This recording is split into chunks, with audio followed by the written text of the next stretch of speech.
voilà, c'est parti. Quel talent, Evelyne, mais alors là, informaticienne Vraiment, 2021, c'est bon. l'informaticienne de l'année. Ah oui, oui, c'est bon. Bonjour, bonsoir à toutes et à tous. Bienvenue dans Plan Culte, une émission à la pointe de la technologie, comme vous pouvez le constater. À mort. Un numéro 15 aujourd'hui. Et on va Ah ouais? parler des films. Oui, oui, numéro 14. Bah non, 14. Ah oui, 14, on Putain, a eu l'épisode 13 de la bah mort oui. juste avant. Tu vois, c'est l'épisode 13, l'épisode maudit, il nous fait perdre le sens des réalités. Oui, Enfin, je crois, incroyable. hein. Ou alors on sait plus compter. Non, numéro 14, t'as raison. Ouais, c'est C'est moi ça, qui hein. suis. Là, Je vais aller dormir en fait. l'épisode 13, il nous a vraiment porté malheur, là. Si vous avez suivi un peu sur les réseaux, on a cru qu'on n'arriverait jamais à le mettre en ligne. Enfin, il Une est en catastrophe. ligne de façon incomplète. Enfin bref. Film de Bah, notre adolescence. Allez, hop, on ouais. balance le programme. Oh bah Film non, de c'est notre parti. adolescence. Tergiverse On est pas. parti. Arrêtons de discuter technique. Les films de notre adolescence. Donc voilà, un top 5. Un top 5. On avait déjà fait les films de notre enfance. Pour ceux qui Exactement. suivent, c'est-à-dire pas pour ceux du fond de la classe près du radiateur. Mhm. Donc, on fait la suite avec les films qui ont marqué notre adolescence. Ouais. Et moi, Adolescence dans les années 80. Est-ce qu'on fait une petite. Pour poser le décor, ah notre oui, look oui, d'adolescent des années 90? il faut poser le décor, sinon les gens vont pas comprendre. Ouais. Moi, j'étais trop boiré. Vas-y, Années comment? 90, alors début des années 90, adolescence, ton look change beaucoup. Début des années 90, c'était quand les filles se faisaient la mèche dans les cheveux. Tu te rappelles de ça? Mhm. On prenait les mèches comme ça. Je vous fais une démo. On crêpait et on mettait du Studio Line de L'Oréal et Oh on était toutes bordel. comme ça. Et on avait toute la mèche qui tenait comme ça. Ça, c'était C'est début horrible. des années 90, donc quand j'étais au collège. Et après, quand j'étais au lycée, j'avais pas de look. J'avais un look de merde. J'avais un look de petite bourgeoise citadine parce que je voulais vraiment me fondre dans le moule, me fondre dans la masse du lycée de Bourges dans lequel j'étais. Donc, aucun intérêt. Ah ouais, d'accord. Ah ouais, moi, c'est quasiment l'inverse, le parcours. C'est rigolo. Ah, Et ouais, du coup, moi, mes films vont être assez anciens parce que du coup, j'ai fait ma crise d'adolescence plutôt tardivement. Et oui, le collège, c'est presque un trou noir pour moi, je m'en souviens pas. J'étais un débile comme ça. Ah ouais, non, mais j'étais un vrai débile, quoi. Et je suis arrivé jusqu'en cinquième, je pense que j'étais en enfant. En quatrième, bah là, ça a été le carnage total, hein. J'ai découvert la monstruosité de la vie. Et là, c'est blackout, en fait. d'accord. Jusqu'à ma troisième, où j'ai commencé à bosser en vidéoclub. Et voilà. Et là, ça a commencé, les choses se sont révélées. Donc, mon adolescence, c'est plutôt fin de troisième et une partie du lycée, quoi, sur 5 ans, on va D'accord. dire. Ouais. Ok. Donc, d'où le choix des films de ce soir, hein. Et t'avais pas de lac, tu mettais pas du Studio Line de L'Oréal. Alors, en fait, j'avais un look à la con au collège où je me rasais, tu sais, comme c'était la mode, là, les gamins, on se rasait, t'avais Ah une partie plus ouais, tendue. derrière. Tu Voilà, ça, c'était le... t'attachais tes cheveux là au-dessus, non? Non, ça, j'ai pas fait. Ça t'as pas Et fait. après, en fait, j'ai commencé à les laisser pousser à la fin, en troisième, et je les ai eus jusqu'en bas du dos, très longs, et je m'habillais avec une veste en cuir, on m'appelait le gitan ou Highlander. Bah moi maintenant je t'appellerai le gitan pour toujours. Voilà, le gitan ou Highlander. Ah ouais. J'ai oublié de dire que c'est aussi la grande période des Doc Martens de toutes les couleurs qui arrivaient en France, Oh où là on là. aurait vendu notre mère pour avoir des Doc Martens. Je pense que ta femme, elle s'en rappelle. À Metz, il y Oh avait un oui, magasin qui s'appelle Doc, où ils vendaient que des Doc Martens. Et dès qu'on avait des petits billets, dès que tu avais 500 ou 600 francs à Noël, et ben, tu pouvais te payer une paire de Doc. Et ça, c'est classe. c'était le Graal ultime des gens, voilà, des Ouais, petits bourgeois, hein. Parce que moi, c'est j'avais pas le ça. droit à ça, hein, c'était trop cher. Bah, moi, j'ai économisé dur, vraiment. Et puis, quand j'en avais bien chié pendant un an, tu vois, j'avais mes petits billets pour aller m'acheter ma paire de Doc. Ouais, et puis c'était la grande mode de Levi's. Levi's, c'était vraiment le truc. Si t'avais du Levi's, Ouais. c'était le patron du collège, hein. Alors moi, ma mère, elle m'en achetait 2 par an et c'était vraiment un gros effort, tu vois, sur le budget du foyer. Ah ouais. Quand je suis entrée au lycée, parce qu'avant, j'avais des jeans de chez Cora, des complices. Ah oui, je Et les avais, après, moi, ceux-là. j'ai compris, Moi, j'avais du putain. complice. Et quand j'ai eu droit au Levi's, c'était 2 jeans par an et c'est tout. Et fallait qu'ils durent.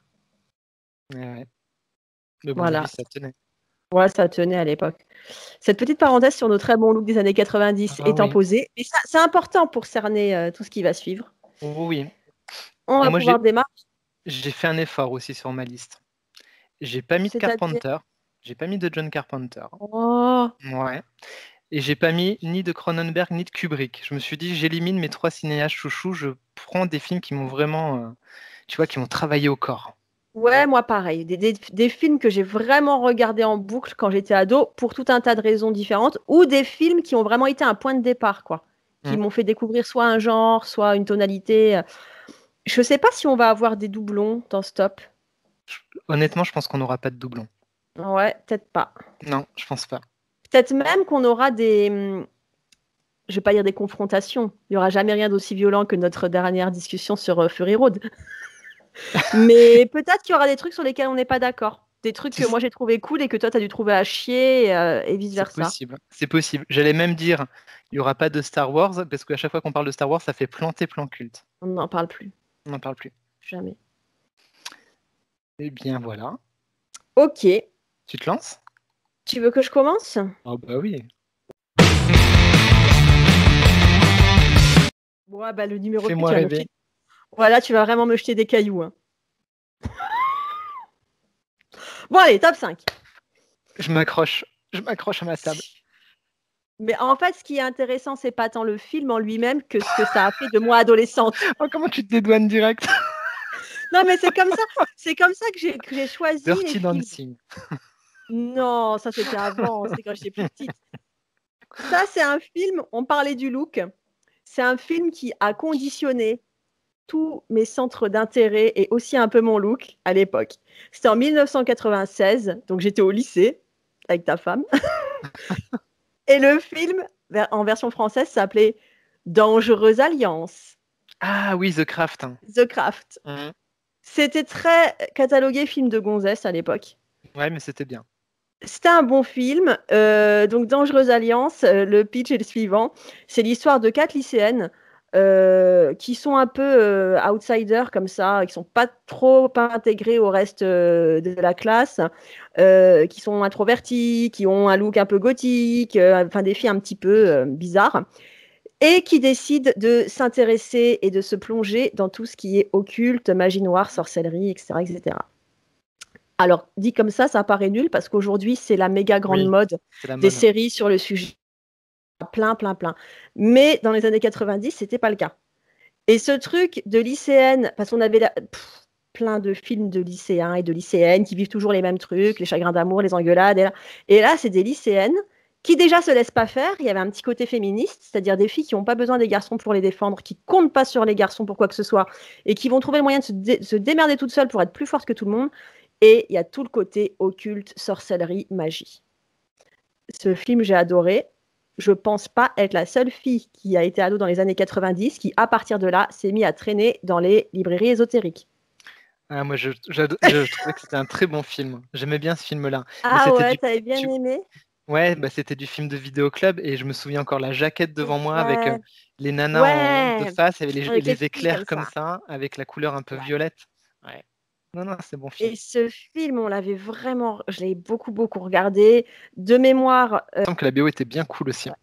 La BO était cool et je trouve qu'il y avait tout, il y avait ces intrigues adolescentes, il y avait tout le côté magie, rituel, tout le truc ésotérique et puis il y a quand même la fin du film et le dénouement, quoi, le moment où ça vrille et où les filles, en fait, elles ont fait un truc qu'elles n'auraient pas dû pas faire, elles ont mis les doigts dans la prise en faisant de la sorcellerie et puis elles prennent le retour de karma, quoi, retour de bâton. Et c'est-à-dire qu'elles passent d'une phase de toute puissance où tout leur réussit, où grâce à quelques petits rituels, elles arrivent à obtenir tout ce qu'elles veulent, à voilà, au moment où il faut passer à la caisse, payer pour ça et où leur vie devient un enfer. Ah, ça fait très longtemps que je ne l'ai pas vu. Honnêtement, ça me donne envie de le revoir. Mais j'y avais pensé il n'y a pas longtemps, parce que c'est vrai qu'après, on a eu toute la mouvance avec Buffy contre les vampires, on a eu Charmed, on a eu tout un courant fantastique comme ça qui a été lancé, qui s'est hyper démocratisé, quoi. Mais ça, c'était. Il y a eu. Enfin, moi, je me rappelle parce que j'étais pas la seule, tu vois, j'avais des copines dans le coup. Il y a eu une espèce d'identification comme ça. Les héroïnes, c'était des lycéennes un peu outsiders, tu vois, pas les filles les plus populaires, qui d'un seul coup se réfugiaient dans des trucs occultes et qui se passionnaient pour ça. Et en fait, on était littéralement fascinés. Et je t'assure, hein, quand j'y repense, c'est n'importe quoi. On traînait dans les librairies ésotériques, on achetait des bouquins, on s'était mis aussi. Je te jure, ta femme, tu vas lui raconter ça, elle va s'en rappeler, elle va rigoler. On achetait des encens, des trucs, on faisait des mélanges, on récitait des incantations. Je peux te dire, Kevin, c'est un miracle que j'ai pas fini possédé par le démon, hein.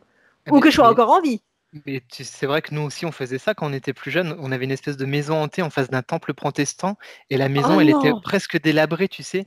Elle était complètement abandonnée. Et elle ressemble à la maison. Elle ressemblait, parce qu'elle a été retapée depuis, aux maisons que tu vois dans les films d'horreur. Et en fait, tu pouvais rentrer dedans. Le plancher était à moitié détruit. Et le but, c'était d'aller chercher, tu sais, d'explorer dedans. Et on se faisait des flips à faire des séquences, tu sais, Oh, purée. de spiritisme dedans. Ah ouais. Oh, c'était la C'est maison vrai que hantée ça, de c'est un truc Morange, hein. qu'on faisait ado. Ah ouais, Oh la vache, la maison mon hantée Dieu. de Morange, ça rigole pas. Ah ouais, ouais, je te Ouais, jure. voilà. Mais ça aussi, c'est un truc d'ado. Quand t'es ado, t'as envie de te faire peur comme ça. Je me Mm. rappelle aussi les garçons qui disaient, ouais, on a été dans la maison abandonnée faire du spiritisme. Et le lundi matin, quand t'arrives au lycée, tu te racontes tes petites histoires. Et nous, on Ah disait, ouais. ouais, bah nous, on a fait une incantation dans les champs, on a mis des bougies et tout. C'était nimp, hein. Les copines, elles venaient Ouais, dormir à c'est la ouf. maison, puis on partait en pleine nuit dans les champs faire des incantations. N'importe quoi. Ouais, Un puis miracle que je sois en vie. il y avait un espèce de mythe sur cette maison, comme quoi il y avait des tunnels qui rejoignaient le temple et qui après voilà, allaient dans la ville Ah et tout. Enfin, tu vois, il y avait ouais. tout un truc, c'était un truc de ouf, quoi. Putain, Ça c'est faisait cool. flipper. Ah ouais, c'était trop bien. C'est pour ça que je Trop l'ai bien. mis, parce que Dangereuse Alliance, ça a compté dans mon adolescence, parce qu'il y a eu, ça a été le point de départ de cette espèce de gros trip qui a duré vachement longtemps, hein, où je suis restée vraiment fascinée comme ça par tous les trucs occultes, la magie. C'était un peu inquiétant avec le recul, mais j'en suis sortie indemne. Moi, Enfin, j'aime bien les indemne. trucs occultes. Je trouve que c'est voilà, c'est quand même intéressant. Il y a des côtés à explorer comme ça qui sont chouettes. C'est J'aime intéressant. bien. Après, je sais pas, on va dire que je suis peut-être un peu trop superstitieuse, mais tu vois, je suis pas sûre que ce soit super raisonnable quand t'es ado, même quand t'es pas ado, d'aller acheter le Grand Albert ou alors, tu sais, des grimoires de sorcellerie moyenâgeuse pour tenter des trucs. En plus, ce qu'il faut savoir, parce qu'aujourd'hui, c'est très facile. Un ado d'aujourd'hui qui veut toucher à ça, en 3 clics sur Internet, il Ah trouve tout. oui, c'est hyper Mais à la à mode notre, la magie. voilà. Mais à notre époque, ça se méritait, hein. Il y avait Ah une ouais. librairie ésotérique dans le coin, donc déjà, il fallait oser y aller parce que c'était un truc un peu bizarre. Et puis après, il fallait que tu trouves le livre. Et je me rappelle quand on arrivait à dégoter le Grand Albert avec les rites de sorcellerie moyenâgeux et tout. Enfin, c'était un truc de dingue, quoi. Il y avait une espèce de fascination. Mais là où tu as raison, c'est que c'est toujours d'actualité. C'est que les Ah jeunes, oui. ils sont toujours. C'est pas un hasard si Harry Potter, ça a fait un carton comme ça. Là, en ce moment, il y a Sabrina, toutes ces séries à la con qui cartonnent. Il y a une espèce de fascination qui ne s'arrête jamais pour, euh, pour l'occulte quand tu es ado. Ah oui, c'est clair. La magie, et en plus, c'est vraiment de nouveau à la mode, hyper à la mode, hein. Il y a vraiment Ouais, un c'est truc vrai. sur les sorcières qui Ouais. revient vraiment dans l'air du temps, quoi. Bah Mais ouais, je c'est, pense que là, il y a pas mal d'ados qui font de la sorcellerie dans leur chambre le samedi soir à cause de toutes ces séries. mais c'est vrai que quand les temps sont un peu troublés comme ça, les gens aiment bien aussi se raccrocher à des univers un peu spirituels, un peu magiques. Voilà, Ouais, essayer puis tu sais, d'explorer quand d'autres t'es... univers. Ouais, c'est vrai. Et puis, tu sais, quand t'es ado, que t'es un peu paumé, que t'as l'impression que t'as aucune prise sur ta réalité, sur ton quotidien, que rien ne va, il y a une espèce de fantasme comme ça de peut-être qu'il existe un truc qui nous dépasse et auquel on peut avoir Tout à fait. accès. Et donc voilà, ce film, c'est un film culte de mon adolescence parce qu'à chaque fois que j'en entends parler, je me dis ah la vache, et je me revois dans les librairies ésotériques comme une pauvre nouille là. Voilà, c'était mon numéro 5. Ben, bon numéro 5. Un Ouais, numéro 5 mais qui est plutôt cool. moi, c'est intéressant quand tu dis que c'était un film de vidéoclub, donc il marchait bien en vidéoclub. Ouais, ça marchait super bien en Ouais, tu vois, ça vidéoclub. m'étonne pas. Ouais, ça marchait bien. Mais je pensais pas qu'il avait eu une aura comme ça, parce que dans mon souvenir, c'était quand même un truc de geek déjà à l'époque. Mais c'était assez partagé, c'est ça. Déjà, tout le monde ne l'avait pas vu. Et puis après, en fait, je me rappelle, tu sais, quand j'en parlais et que je tombais sur quelqu'un qui disait ah, mais oui, ce film, j'adore, c'est toujours des gonzesses. Hmm, C'était un peu film de filles, quoi. Ça c'est avait vrai. moins fasciné les mecs que les filles qui C'était bien. s'identifiaient complètement aux héroïnes, quoi. Ces lycéennes vachement sûres d'elles, qui n'avaient pas froid aux yeux. Donc voilà, je ne sais pas trop s'il a marché tant que ça. Je pense que c'était mitigé. C'est devenu culte un peu plus tard, peut-être. Ouais, je pense que ça a eu son petit public à l'époque. Après, il me semble qu'en plus, les actrices, elles étaient chouettes dedans. Donc, Ouais, c'était j'avais bien. bien aimé. Non, non, mais c'était bien. Voilà. C'est bien. Bah À, écoute, un ouais, bon top 5. à À toi. moi, Ouais. 1996. Ah, même Je année. je suis en deuxième année de BEP comptabilité gestion, après avoir redoublé une quatrième. Donc je commence à Pas grave. découvrir un petit peu le truc des grands et de la vie d'un peu pseudo-adulte, mais je suis toujours un ado. Et c'est Trainspotting de Danny Boyle. Ouah. Je suis contente que tu en parles parce que ce film, je suis complètement passée à côté. C'est vrai? Et ça a été une souffrance totale parce que c'était le film culte quand tu étais au lycée. C'est-à-dire que tout le monde ne parlait que de Trainspotting. C'était vraiment le film à avoir vu. T'étais pas cool si tu n'avais pas vu Trainspotting. Vas-y, parle-nous de ça et je finirai après. Ah, bah vas-y, continue. Bah, en fait, c'était vraiment le film des cools. Tout le monde devait avoir vu Trainspotting et tout le monde en parlait à la récré et tout. Ah, mais c'était trop bien, c'est trop bien. Et moi, quand je l'ai vu, ce film, il m'a dégoûté, Ah vraiment. ouais, je Il m'a comprends. dégoûté, il m'a révolté quelque part, il m'a mise très mal à l'aise et j'ai pas compris l'enjeu de ce film. Ah ouais, ok. Après, j'avais lu le livre, Ah, t'avais lu le bouquin, ok. mais tu vois, le film, ces scènes où que tout le monde, ah, c'est tellement marrant, ah, mais quand il fait ça, c'est top. Et en fait, moi, ça me faisait pas rigoler. Le film, il m'a juste collé la gerbe. Ah bah, le film, c'est un film, donc c'est un drame social anglais. Donc c'est Ouais, réalisé par Danny Boyle, hein, celui qui a réalisé Petit meurtre entre amis, qui était son premier film. Trainspotting, c'est son deuxième long métrage. C'est adapté d'un roman, comme tu l'as dit, d'Irvine Welsh, qui est sorti quelques années auparavant seulement. Irvine Welsh, pour situer, c'est un mec qui est un petit peu dans la même fibre que Hunter S. Thompson, un petit peu Chuck Palahniuk, Bret Easton Ellis. On est un peu dans cette mouvance, un petit peu rentre-dedans, ouais. un petit peu trash.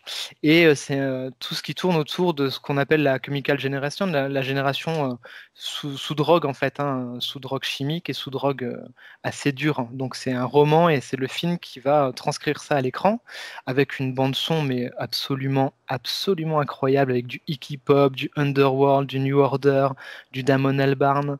Voilà. Et c'est l'histoire d'une bande de gars qui sont complètement paumés, en fait, qui s'amusent à faire des conneries tout le temps et qui, leur passe-temps principal, c'est de se droguer et de trouver de la drogue. Donc, effectivement, un film qui est particulièrement barré, mais qui est traité d'une certaine façon où on peut dire comédie dramatique, mais en même temps, effectivement, il y a un côté drame qui est quand même très, très, très présent, quoi. Très, très, très présent. Mais qui a été un espèce de renouveau comme ça du cinéma anglais dans ces années-là, qui a dopé le box-office, hein. Ça a été un gros carton au box-office anglais et européen.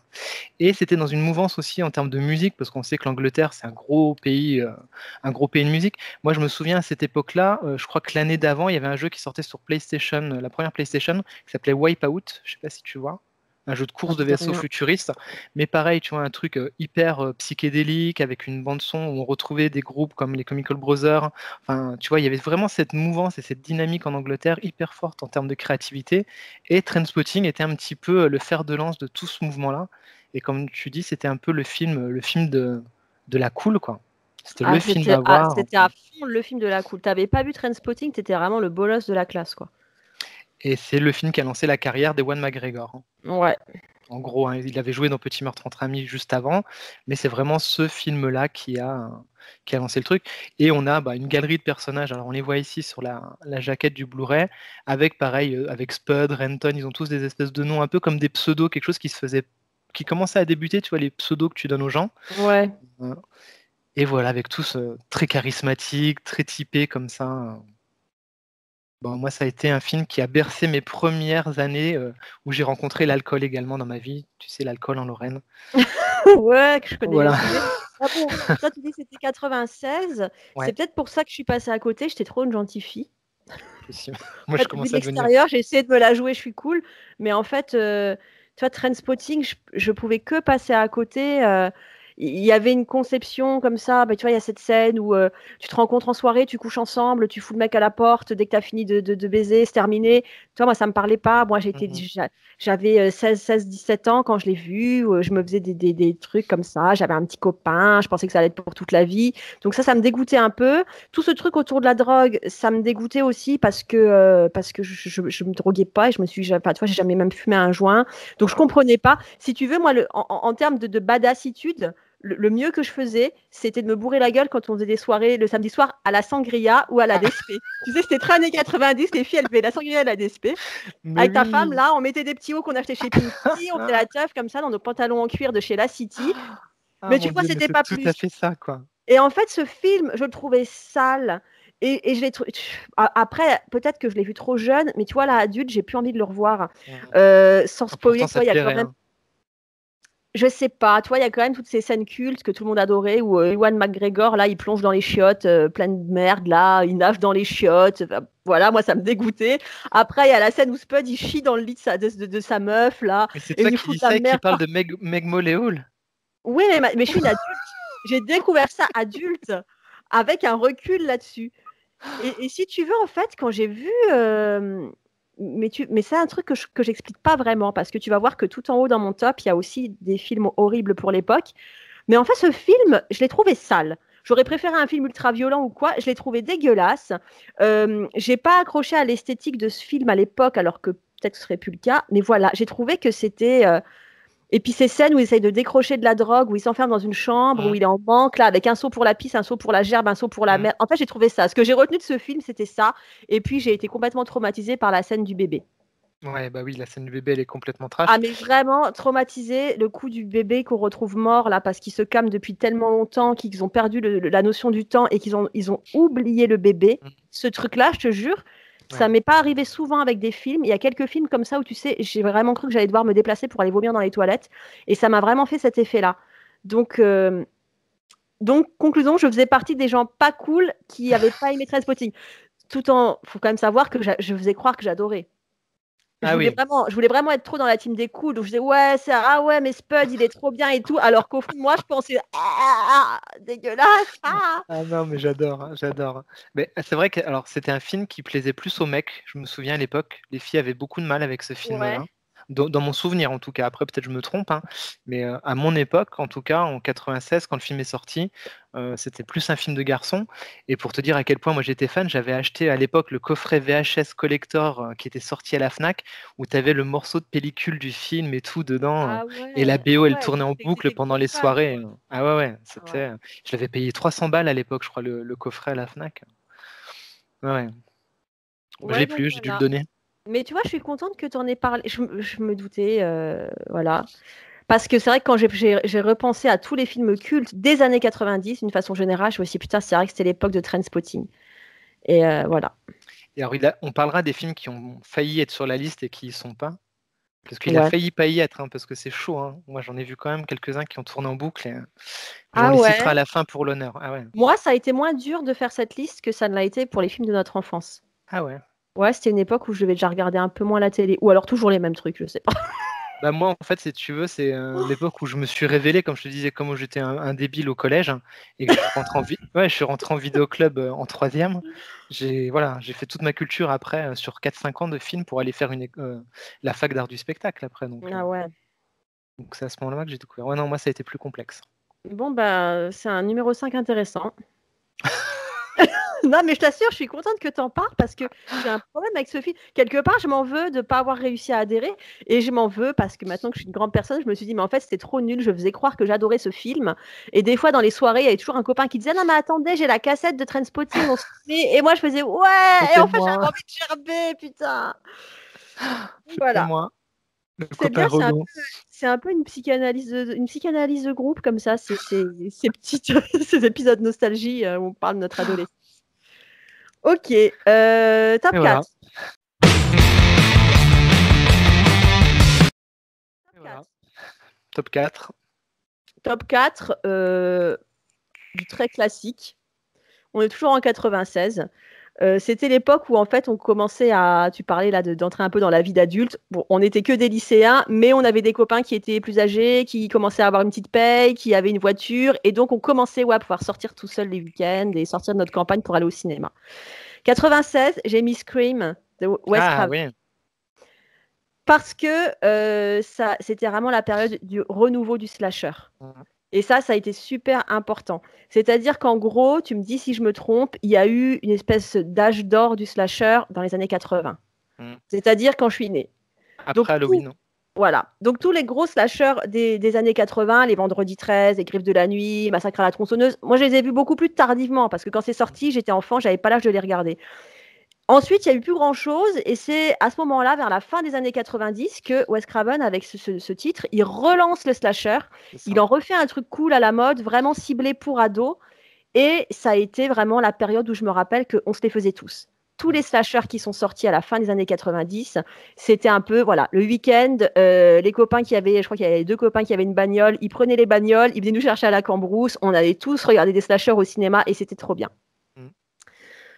L'histoire, slasher ordinaire, hein, une bande de lycéens Voilà. aux États-Unis, voilà. Qui vont se faire trucider. Qui vont se faire trucider les uns derrière les autres. Et puis, il y avait quand même ce côté assez grandiose, c'était le masque du tueur. Ah oui. Ça, c'est resté Le masque était emblématique. canon.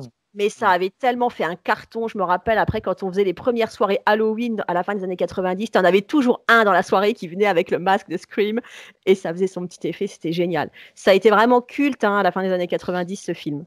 Ah oui, totalement. Et puis ce qui est où là Wes Craven a été absolument incroyable, c'est qu'il a relancé le genre, mais en l'auto-analysant, c'est-à-dire que c'est bourré de références Ah ouais, et c'est tout le temps, il joue sur les codes qui ont été ancrés comme ça tout le c'est long, et ça. tout le long il va s'amuser à jouer avec ça et à pas prendre en fait ses spectateurs pour des cons. Et c'est ça qui est cool, c'est qu'il Ouais. il dit mes spectateurs, vous connaissez les codes et venez, on va jouer ensemble pendant 1 heure et demie, C'est quoi. ça. Et j'ai Et c'est trouvé que ça c'était qui est génial. vachement. Ouais. Je suis d'accord avec toi, c'était très intelligent.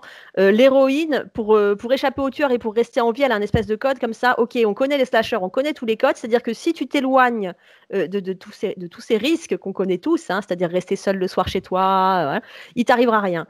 Ça, c'était brillant. Et puis, ce que j'ai adoré dans ce film, c'est qu'il y a une espèce de mise en abîme, c'est-à-dire qu'il y a le film d'horreur dans le film d'horreur. Les tueurs, ils passent leur temps, tu te rappelles, la première victime, ils vont la cuisiner sur les films d'horreur. Ouais, c'est ça.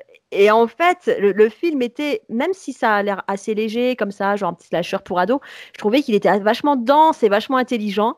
Et puis ce truc, je me suis dit, ça a été le point de départ. Après, il y en a eu plein. Il y a eu Souviens-toi l'été dernier, Urban Legend. Il y en a plein qui sont sortis. Et c'était vraiment la tradition, quoi. À cette époque-là, tous les week-ends, on se faisait un slasher au cinéma et c'était trop bien. Scream, c'était vraiment super intelligent. De toute façon, un film qui commence avec une chanson de Nick Cave, moi je ne peux dire que oui. J'allais dire aussi, il y avait une très bonne Si. BO. C'était Ouais. des films que tu adorais aussi pour ça, parce que tu étais fan du film, et puis dès que tu pouvais, tu allais à la Fnac, t'achetais la BO en CD, Ouais, c'est ça. et la BO est super. Il y avait plein Ouais. de très bons titres. Donc voilà, ça restera, et quelque part, tu vois, j'ai vachement de tendresse pour ce film d'horreur, parce que c'est emblématique d'une époque où on ingurgitait comme ça des films d'horreur pas très effrayants, dont on connaît tous les codes, mais c'est ça qu'on aime bien aussi. C'est ça qu'on aime bien. On aime bien être entre copains avec du popcorn et puis se dire non, non, non, non, sors pas de la maison, sors pas de la maison. Il est. Et bam, évidemment, elle sort de Ouais, la c'est maison, ça. évidemment, elle meurt. Mais oui, mais Donc, c'est ouais, ça qui était chouette. c'est ça. Ça, c'est le film d'horreur divertissement comme on aime bien. Tu rentres chez toi, t'es pas traumatisé, t'as pas peur d'aller te mettre au lit. C'est juste ce qu'il faut, quoi. C'était du bon spectacle, c'était bien fun. Ouais. En plus, il a eu l'intelligence d'utiliser des acteurs qui avaient un peu la cote. Ah ouais. L'actrice de Friends, c'est comment son nom? C'est Courtney Cox? Courtney Cox. Et puis, bah, il y avait cette actrice, j'oublie toujours son nom, bah, qui joue justement dans Dangereuse Alliance aussi, celle qui fait Ouais. l'héroïne. Comment elle s'appelle? Je sais plus, je suis nul en Ah, acteur j'oublie en toujours plus. son J'ai du nom, hein, mal les noms. pareil. Enfin bref, ouais, il y avait des acteurs un peu cool pour l'époque. Enfin, c'était un bon film, quoi. Ouais, c'était un très bon film. Moi, je me souviens d'un très bon moment en salle. Et c'est un film qui vieillit très bien, parce que je l'ai revu l'année dernière, je crois, si je dis pas de bêtises. Alors, l'année dernière, plutôt 2019 que Ah 2020. ouais, mais tu vois, c'est bien Et que tu me le dises. J'ai jamais revu, moi, et je me dis, bah, j'aimerais bien le montrer à ma fille qui a l'âge, quoi, de regarder ce genre de film. ah bah oui, on l'a rematé Ouais. avec Maud. Ouais, ouais, Ah ça ouais, marche super bien. Ouais, ouais, ça marche très bien. Et il était dispo à l'époque sur Netflix. Je sais pas si c'est encore le cas, mais il était dispo. d'accord. Bon, Ouais, j'irai ouais. voir. Tu passes un bon moment, ça marche toujours aussi bien, franchement. Puis avec, Ah ouais. je te dis, un film qui commence avec une musique de Nick Cave, moi, c'est bon. Ouais, la musique était top. Ouais. Voilà, c'était mon numéro 4. Et bah, c'est un très bon numéro 4. Ouais, J'aime tu vois, bien ce petit scream. j'étais une ado qui faisait de la sorcellerie, qui regardait des films d'horreur. Bah Rien écoute, d'inquiétant. tout va bien. Alors moi, j'annonce à partir de mon numéro 4, ils pourraient tous être numéro 1. Et bah, c'est pareil. Pour des Voilà. raisons complètement différentes, les trois qui me restent après moi, c'est trois films qui ont rien à voir, mais qui pourraient tous être numéro 1. Voilà, ils pourraient tous être numéro 1. Et donc, je l'ai mis en 4. Voilà, parce qu'il faut bien en mettre un en 4. Ouais, On est en 1999, donc on est déjà tard. Là, je ouais. vais bientôt partir à la fac, mais c'est pas grave. Et c'est Fight Club Ah ouais, j'aurais pu le mettre aussi, c'est de vrai. David Fincher. J'avais été le voir 3 fois au cinéma et Dieu Et sait ouais. que c'était cher le cinéma à l'époque sur un budget d'ado. Donc, Fight Club, on est en 1999. David Fincher sort, si je dis pas de bêtises, je crois qu'il a fait Alien 3 pas très longtemps avant, si je dis pas trop de bêtises. On est encore adapté d'un roman. C'est Chuck Palahniuk, là, cette Ouais. fois-ci. On en avait parlé, tu sais, dans l'épisode qui n'a jamais pu voir le jour, qui a Oui, disparu c'est dans les vrai. limbes avec Fight Club 2. Donc Fight Club 2 existe, mais ne le lisez pas, ça n'est qu'en comics. Regardez plutôt de nouveau Fight Ouais, Club. regardez Fight Club. C'est absolument brillant. Je sais pas ce que t'en penses. Il y a pas de mots. Fight Club, c'est vrai que quand c'est sorti, c'était une claque, mais je me rappelle, je me suis dit, mais en fait, j'ai jamais rien vu de tel. Ouais, c'est ça. Je crois qu'on n'avait jamais rien vu de comme ça, hein. C'était une vraie tarte Ah dans la tronche, ouais. hein. Tu te dis après, bah, maintenant, qu'est-ce que je vais regarder? Tout va me paraître nul après Fight Club. C'est ça. L'histoire, elle est un peu compliquée à résumer sans trop spoiler, hein. Ouais. On va suivre l'histoire d'Edward Norton, qui joue un type, mais tout ce qu'il y a de plus banal, de lambda, qui a de grosses crises d'insomnie et qui va se prendre de sympathie pour un vendeur de savon. Voilà, si Tyler ça vous fait pas Durden, rêver, exactement. comme pitch. Et après, je pense que tout le monde connaît Fight Club, donc on peut spoiler allègrement. Ouais, bah après, ils vont mettre en place un. Vas-y, raconte-nous le Fight Club. Ils vont mettre en place le Fight Club, donc qui est une espèce de truc de combat où on va se taper dessus. Ouais, une espèce de lieu d'exutoire comme ça où C'est ça. on se tape dessus pour sortir tout ce qui va pas, quoi. Toute la haine en soi, toute la colère, toute la violence. Bon, c'est une métaphore de la société, hein. Et pour mettre au point un plan de destruction de la société, quoi, hein, si Ouais, je peux le résumer comme ça. c'est ça. C'est qu'on démarre de OK, on va se mettre sur la gueule entre adultes consentants parce que ça nous fait du bien et qu'on a besoin de ça. Ah, bah finalement, maintenant, on va en faire une organisation et on va foutre le bordel, quoi. C'est ça. Ils veulent Donc, péter le système. regardez-le, ce sera mieux que de le raconter parce que c'est vrai que c'est difficilement racontable parce que l'histoire t'es tellement pris dedans quand tu es embarqué dans le film. Et, euh, et donc voilà, avec une dualité entre Brad Pitt et Edward Norton qui est bien entendu. On spoil ou pas? Ah non, spoil pas. On Il y a spoil peut-être des pas. jeunes. Tu sais, moi j'ai toujours l'espoir qu'il y ait des Ah jeunes oui, qui c'est nous vrai. regardent et qui n'auront pas vu Fight Club. Là, tu peux pas leur spoiler. D'accord. Donc les jeunes, c'est pour vous, ou pour toutes Pour les vous? personnes qui n'ont pas vu Fight Club, mais regardez-le, quoi, s'il vous plaît, Ah regardez ouais. Fight Club. Donc Fight Club, il faut savoir qu'à l'époque, en fait, tu vois, on en parle comme si c'était aujourd'hui c'est culte, tout le monde. Enfin voilà, ça fait l'unanimité Fight Club, hein, on est d'accord, hein. Je pense que Ouais, ça je fait. pense. Ouais. Ça a été un flop en fait au cinéma. C'est vrai. Ouais, ça a Tu été vois, une j'ai pas de gale. recul là-dessus parce que moi j'ai tellement été émerveillée comme ça par ce film Ah ouais, que ouais, pareil, hein. Pareil, c'était ah tellement tout ouais, ce que ça a je pas voulais. marché. Ouais, enfin, ça a pas marché. Ça a eu un petit succès, mais par rapport aux attentes et par rapport au budget qui avait été fait, ça n'a pas été un succès quoi, commercial. Il a fait un tout petit week-end de sortie aux États-Unis en termes Ah de ouais. fric. Ouais, ouais, en gros, pour te dire, souviens-toi l'été dernier que tu parlais juste avant, a fait plus d'argent la semaine d'après que Fight Club, tu vois. Ah ouais, carrément. Ouais, ouais, plus de succès commercial. Mais Fight Club est devenu culte ensuite avec sa sortie en DVD. Ok, bah tu vois, je savais Voilà. pas.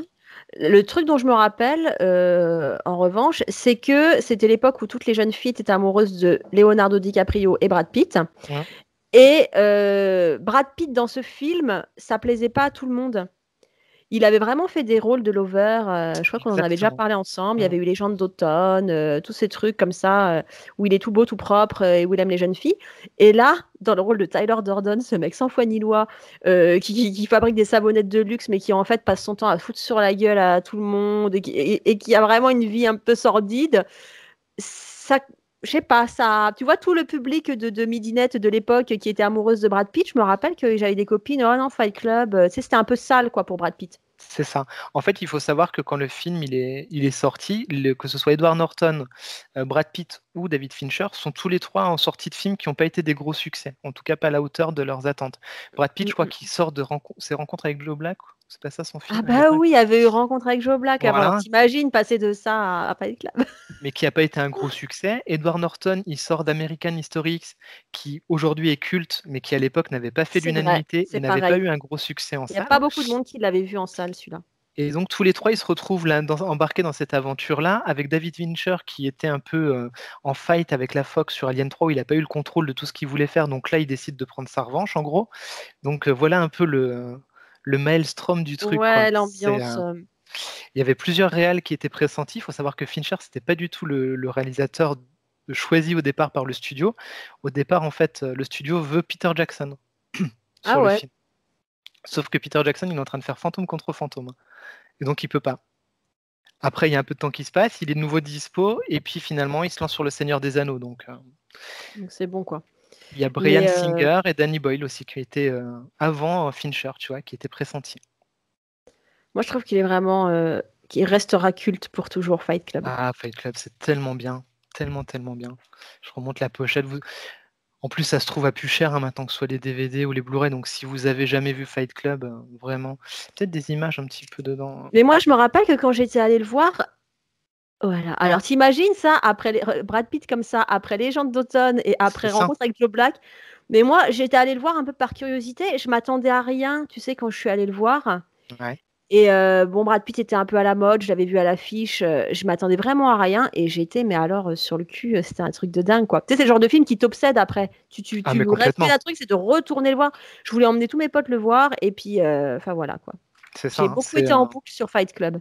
Ouais, pareil. C'est vraiment un film, comme tu dis, t'as qu'une envie, c'est de le revoir. Encore aujourd'hui, t'as qu'une envie, c'est de le revoir.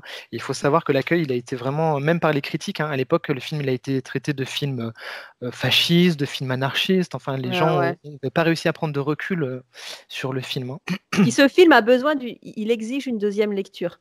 C'est-à-dire que le dénouement dont on veut pas spoiler, quand ça te tombe sur la gueule, ce dénouement, tu dis merde, j'ai rien vu venir. Et en fait, tu rêves d'un truc, c'est de le revoir depuis le début pour être attentif à tous ces indices qui sont censés t'amener sur la piste du dénouement, quoi. Ouais, c'était génial. Bah, très bon choix, Fight Club. Fight Club, voilà, un film que tu regardes en boucle et qui est tellement bien. C'est vrai que quand tu es ado et que tu découvres Fight Club, après, tu veux faire le projet KO, toi aussi. Ah ben obligé, tu veux faire du savon. Tu veux faire du savon et tu veux renverser tout, quoi. Tu veux renverser les banques, tu veux faire le projet KO. Hein. Ah bah, quand t'es ado, t'as un film comme ça qui tombe sur le coin de la tronche et qui finit sur le morceau Where is my mind des Pixies. Ah oui, des Pixies. J'ai envie de te dire, mais t'as envie de... Voilà. Ah ouais. T'as envie de foutre le feu à ta vie, quoi. C'est vrai.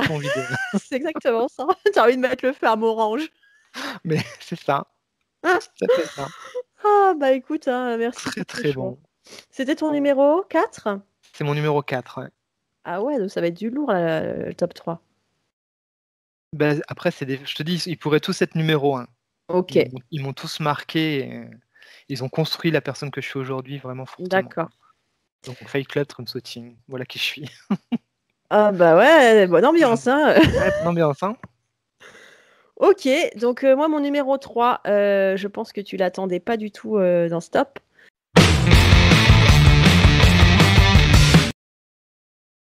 C'était pas un film d'ado. J'étais la seule. En plus, c'est un film qui est sorti en 91. J'ai dû le voir en. Ah ouais. Moi, je l'ai vu en 93-94, je pense. Il a dû sortir sur Canal à l'époque-là. Et c'était pas un film que les ados regardaient. C'était pas un film pour ados. Mais moi, ça a été la grande claque. Puisque c'est comme ça que j'ai découvert Scorsese. C'est Les Nerfs à vif avec Robert De Niro. Oui, très très bon, Les Nerfs à vif. Je t'en parle parce que, voilà, très très bon. C'était la première fois que mon cerveau d'adolescente était capable de se dire ce film, c'est très très bon, c'est magistral. Ouais. Et tu vois, chronologiquement, j'étais vraiment beaucoup plus jeune que pour les autres films dont on a parlé. Je découvrais d'un coup d'un seul Scorsese et De Niro. Je n'avais jamais vu de film avec De Niro. Alors là, laisse tomber. Et je l'ai mis sur ma liste parce que ce film, il m'a littéralement obsédée. En fait, je découvrais tous ces acteurs. Jessica Lange, je connaissais pas. De Niro, je connaissais pas. Il y avait dans ce film Juliette Lewis qui était toute jeune. C'était un de ses premiers rôles. Et en fait, ce film, il m'a obsédée au point, tiens-toi bien, l'année-là, on partait en vacances en Italie, on se tapait 8 ou 9 heures de route. Je m'étais enregistré, tu sais, les petits magnétophones avec un micro que tu as quand t'es gosse, là. Ouais.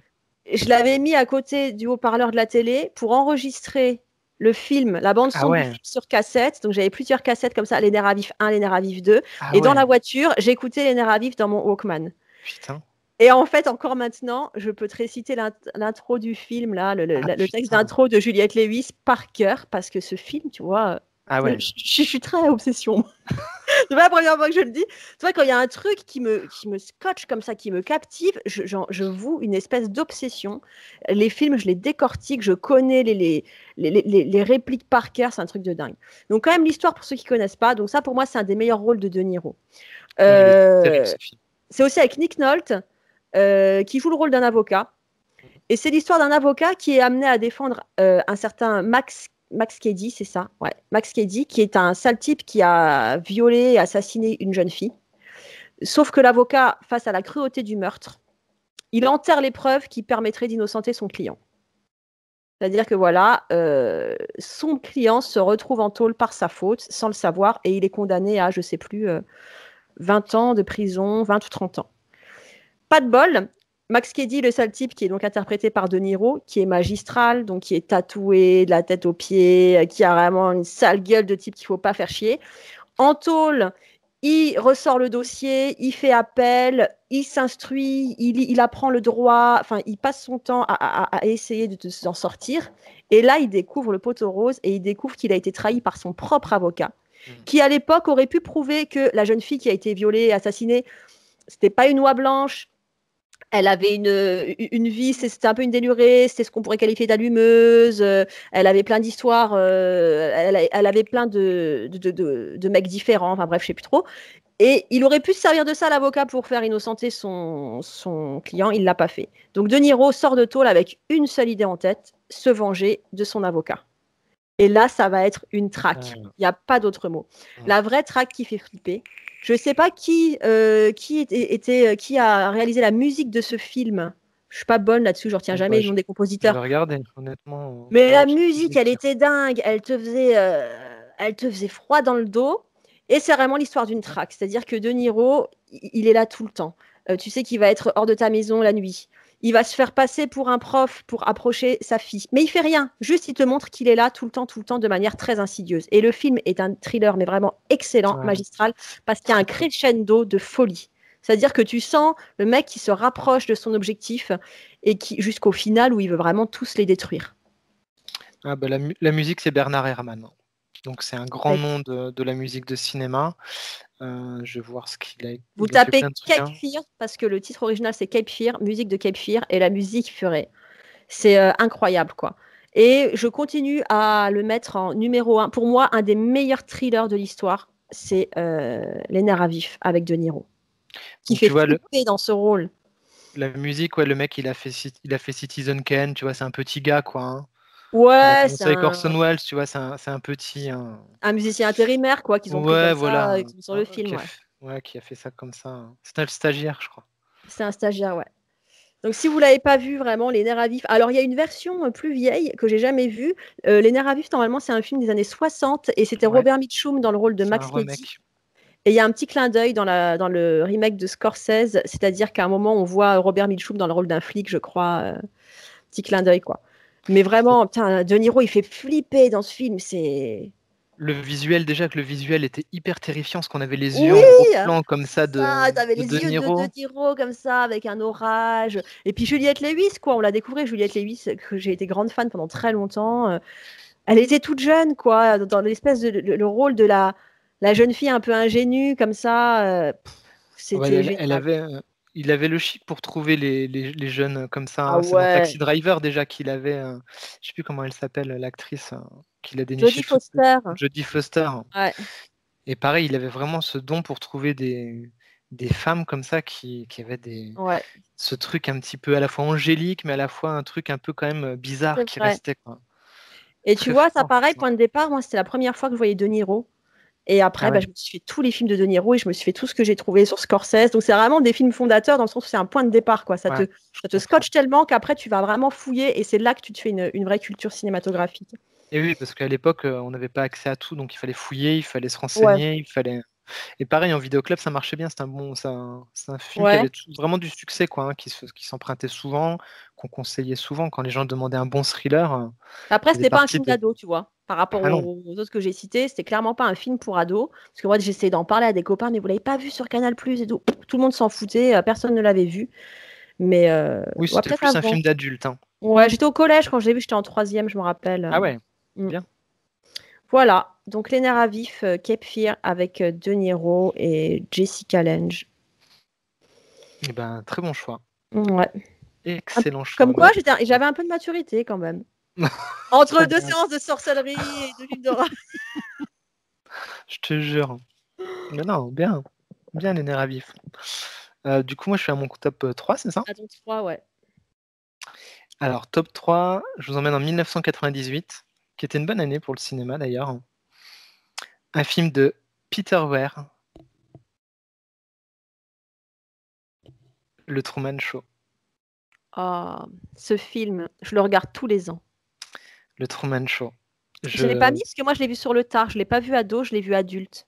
Ah oui, ok. Parce qu'à l'époque, moi, je faisais une overdose de Jim Carrey. Il y avait The Mask qui est sorti. Et tout le monde avait vraiment trouvé ça génial. Et moi, j'avais trouvé ça à chier. Donc, ce Truman Show, je l'ai vu tard. Et en fait, j'ai regretté de ne pas l'avoir vu avant. Vas-y, raconte-nous.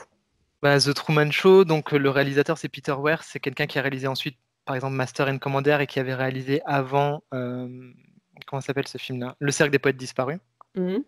Donc on est déjà sur un mec plutôt bien. Au scénario, c'est Andrew Niccol, on en reparlera plus tard. Donc un scénario en béton.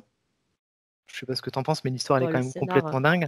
Donc pour les plus jeunes, regardez The Truman Show. L'histoire, c'est l'histoire de Truman, qui est un agent d'assurance dans une ville, tout ce qu'il y a de plus typique américaine, où tout est beau, tout est joli, il est marié, tout se passe bien, il a des voisins adorables, sa vie, elle est rythmée, le petit métro-boulot, le petit train-train, mais toujours charmant, il lui arrive rien de mal. Et puis, il est obsédé comme ça par une fille, hein, si je dis pas de bêtises, par une femme. Ouais. Et il veut partir, essayer de la retrouver, et il veut partir en tout cas de cette ville pour essayer d'aller voyager, de sortir. Et à chaque fois qu'il essaye de sortir de sa ville, bah, il y a toujours quelque chose qui se passe, des événements incongrus qui vont arriver, et il va jamais pouvoir quitter sa ville, comme par hasard. Et puis au bout d'un moment, ben, ça l'obsède quand même cette histoire, parce qu'il tente des trucs et il voit bien qu'à chaque fois c'est de plus en plus loufoque. Et il commence à remarquer que tout est réglé, c'est-à-dire que tout est timé. Le moment où lui sort, le moment où ses voisins lui disent bonjour, il se rend compte que certaines personnes passent, mais des heures très précises. Et là, tout d'un coup, on découvre le poteau rose. Je spoil, hein. Bah, écoute, si j'ai bonne mémoire, c'est annoncé dès le début du film, même, hein. Ah, c'est annoncé? Ouais, c'est annoncé. Ah, je sais plus, je savais plus. Ouais. Mais raconte le moment où lui le Bon, bah, découvre. du coup, en tout cas, lui découvre euh, qu'en fait, il est filmé depuis sa naissance par des caméras de télévision et que le monde entier suit son évolution depuis sa naissance. En fait, Et là, son monde est un décor. son monde est, voilà, est fake. Son Son monde est monde un est faux. décor. Sa famille, sa ville, son travail, tout n'est qu'un décor de cinéma. Et ouais, il me semble qu'on le sait dès le Incroyable. début, Ah, que je m'en le film souviens démarre plus. là-dessus, où on nous explique qu'en fait, c'est un bébé qui est abandonné par ses parents à la naissance et qui est acheté par une société de production. Ah, je Tu me te rappelles, souvenais c'est plus, ça? ça. Ah, C'est le ça, je me premier souvenais enfant plus, tu acheté vois. par une société de production et donc, dès son enfance, il est placé dans ce décor. Donc, tu te rappelles, c'est une espèce Ah, c'est un espèce de de dôme. dôme immense comme ça, Ouais, qui ouais. reproduit tout, hein, où il y a la plage, il y a la mer, il y a tout ce que tu veux. Et en fait, il grandit là-dedans. Mais il va lui falloir. Ah, je me souvenais plus que c'était annoncé dès le début, Ouais, on tu le vois. sait dès le début. Ah, tu vois. Puisqu'à l'extérieur, il y a des gens, tu te rappelles, qui militent pour que justement Ouais, il ouais, soit qu'il libéré de soit ce libéré. truc. Et c'est vraiment le programme numéro un. Tout le monde regarde la vie de Truman, une espèce de télé-réalité d'un type qui ne sait pas qu'il est dans une télé-réalité. C'est ça. Donc, franchement, c'est brillant, c'est brillamment écrit, c'est brillamment mis en Ouais, scène. C'est le premier rôle dramatique de Jim Carrey. ouais, c'est vrai. Et Ouais, c'est c'est pour ça son. que je t'ai passé à côté, parce que moi, je me suis Mm. dit encore un truc où il va nous faire ces grimaces insupportables. Et en fait, il est très bon dans ce rôle. Il est excellent. Il reçoit un Golden Globe pour ça et après il fait un autre film, je sais plus le nom m'échappe, mais un autre film dramatique qui est absolument génial aussi, de Milos Forman, je crois. Et voilà, Truman Show, donc Truman, l'homme vrai, donc cette quête un peu de reprendre, d'échapper à son destin et de reprendre sa vie en main, hein, c'est une C'est thématique vachement forte. dramatique hein, quand même Mm. quand il réalise, quoi. C'est-à-dire le mec qui un jour comprend que rien n'est réel, rien n'est authentique, quoi. Ouais, c'est incroyable, Sa femme elle n'est pas amoureuse de lui, ses amis, c'est pas ses vrais amis. Donc en fait, il se rend compte qu'il a jamais compté pour personne. c'est ça. Et donc, c'est sidérant hein, le moment où il le découvre et lui, il joue tellement bien Jim Carrey là-dedans. Et vraiment, puis cette volonté voilà, d'échapper à ça, de vouloir reprendre sa vie en main, de reprendre le contrôle, je trouve que c'est tellement bien amené et C'est c'est vachement bourré bien, ouais. d'émotions. Et c'est Ed Harris qui joue le méchant producteur Ouais, le producteur qui veut pas le laisser s'enfuir, qui justement fait tout pour le dissuader. Qui fait tout. Et en plus, ça joue avec les codes aussi du drama, c'est-à-dire qu'il va monter la musique avec Oui, les violons pour faire pleurer, pour machin. Donc ça il va joue en plus déchaîner avec la les codes. mer. Ouais, c'est ça Voilà, joue le vraiment côté avec tous les très codes. méta. Ah non, mais c'est Brillant. et il vieillit très bien ce film. Je l'ai montré à mes gosses il y a quelques années et ils ont adoré. Et ah non, c'est vraiment trop bien.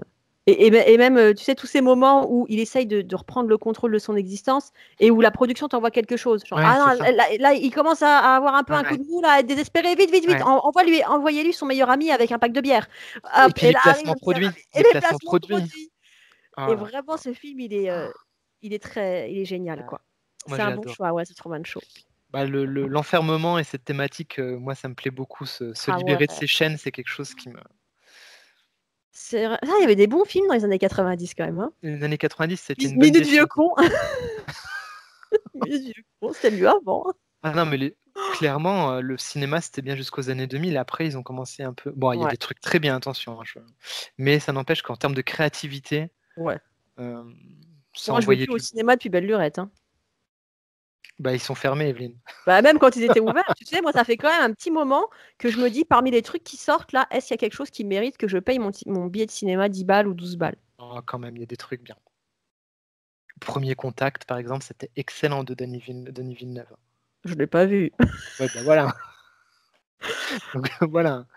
Regarde Ouais, Premier Contact. je sais même pas quand c'est la dernière fois que je suis allée au cinéma. Putain, je suis vraiment une vieille personne. Oh mon Dieu. Bon, c'était un très bon. C'était ton numéro 3? C'était mon numéro 3, mais je te dis qu'il pourrait être un numéro 1 comme Fight Club. Hein. D'accord. Oh, je commence à avoir honte de mon numéro 1. Oh, mais non, arrête. Oh Non, là. non, non. On a dit On film assume. d'adolescence, hein, j'étais ado, hein, Ah oui.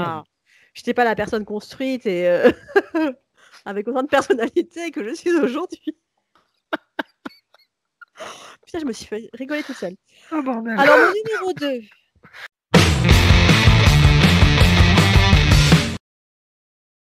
Heureusement que je buvais pas, je me serais étouffé. Hein. Mon numéro 2, Alors. c'est 1994. Ah, moi aussi en 94. Pareil, j'étais en 3e la première fois que je l'ai vu et j'ai fait une fixette sur ce film. Mon Fixette un numéro 2, peu. c'est 94 aussi. Hein. C'est Tueur né.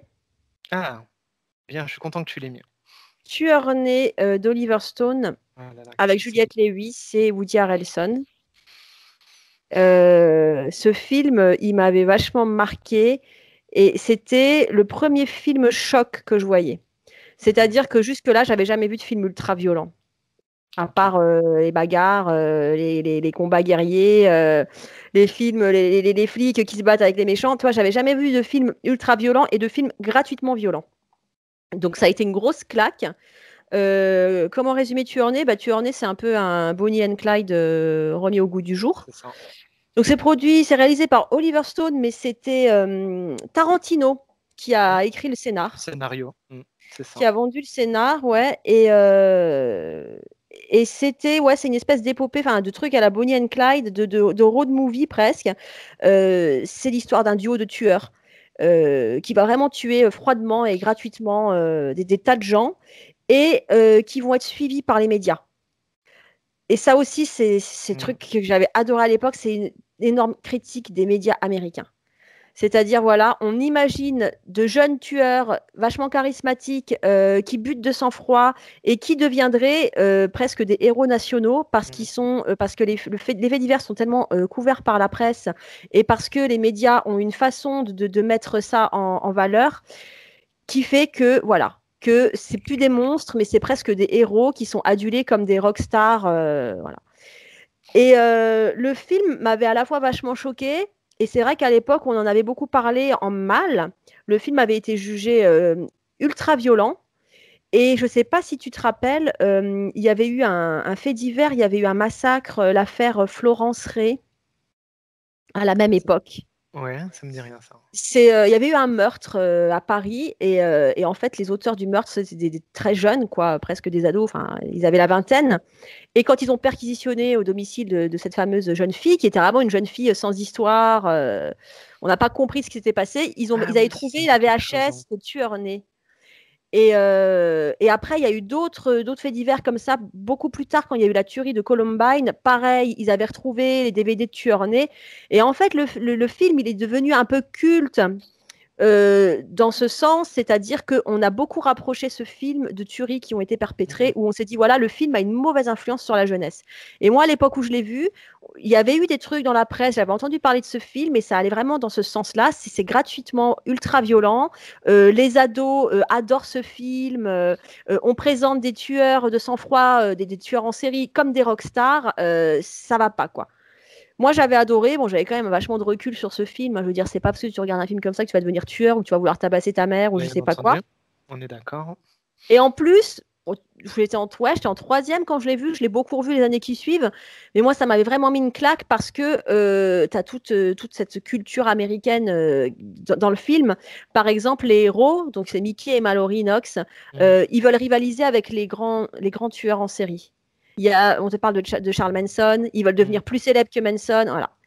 Et je ne sais pas si tu te rappelles, la réalisation dans la mise en scène, c'est très particulier la façon dont c'est La mise en filmé. scène est absolument brillante. C'est génial. C'est même dur à décrire. Tu as des moments où c'est tourné comme une sitcom américaine des années 70. Et puis après, en fait, ça fait un peu puzzle, comme ça peut paraître décousu. Mais visuellement, c'est vraiment un truc assez unique. Les acteurs sont top. On a à nouveau donc Juliette Lewis dans le rôle de Mallory. On a Robert Downey Jr. qui est, donc avant qu'il soit super connu, qui a le rôle pas du journaliste, mais du présentateur télé qui couvre justement l'événement et qui, tu te rappelles, vrille complètement et à la fin, il devient dingue, il prend de la drogue, il se range du côté des tueurs. Enfin, ça part en vrille totale. Ça, c'était la vraie vie, hein. Il prenait de la drogue. Ouais, ça, c'était la vraie vie. C'est pour ça qu'il a eu le rôle. Il n'a pas beaucoup joué. C'est pour ça qu'il a eu le rôle. Et tout était bien dans ce film. La playlist était géniale. Il y avait Bob Dylan. Il y avait la magnifique reprise des Cowboy Junkies qui ont une super reprise de Sweet Jane. Je ne sais pas si tu te rappelles de cette chanson. Allez taper Sweet Jane, Cowboy Junkies, magnifique. Et en fait, c'est super. Et puis, tu sais, j'étais ado. Quand tu es ado, tu te fais une espèce d'idée de l'amour éternel, de l'amour fou comme ça. Tu sais, c'est l'époque où tu regardes des conneries à la télé, mais en même temps, tu lis Rimbaud, Verlaine, tu lis Shakespeare. Enfin, moi, c'était un peu comme ça. Tu me fais une super transition vers mon top 2. Parfait. C'est vrai. Donc, tu vois, moi, j'étais un peu comme ça. Je lisais beaucoup d'histoires d'amour fou, de trucs comme ça. Et cette histoire, Mickey et Mallory Knox, qui sont vraiment de mauvaises personnes, des tueurs de sang-froid, mais il y a une espèce de côté romantique. Il y a la scène où ils se marient, entre guillemets, à leur façon, où ils mélangent leur sang, où ils s'échangent les bagues. Et voilà. Et il y avait un côté Roméo et Juliette, badass, des temps modernes, qui était assez captivant pour une ado des années 90. Je ne l'ai pas revu. Tu vois, je ne l'ai pas revu depuis que je suis une grande personne. Je ne sais pas si j'adorerais encore. Si, ça vieillit bien. Ça vieillit bien ? Ouais, ça vieillit bien parce que la mise en scène d'Oliver Stone, elle est hyper percutante. Elle était déjà très moderne pour son époque, donc elle est vraiment toujours en phase.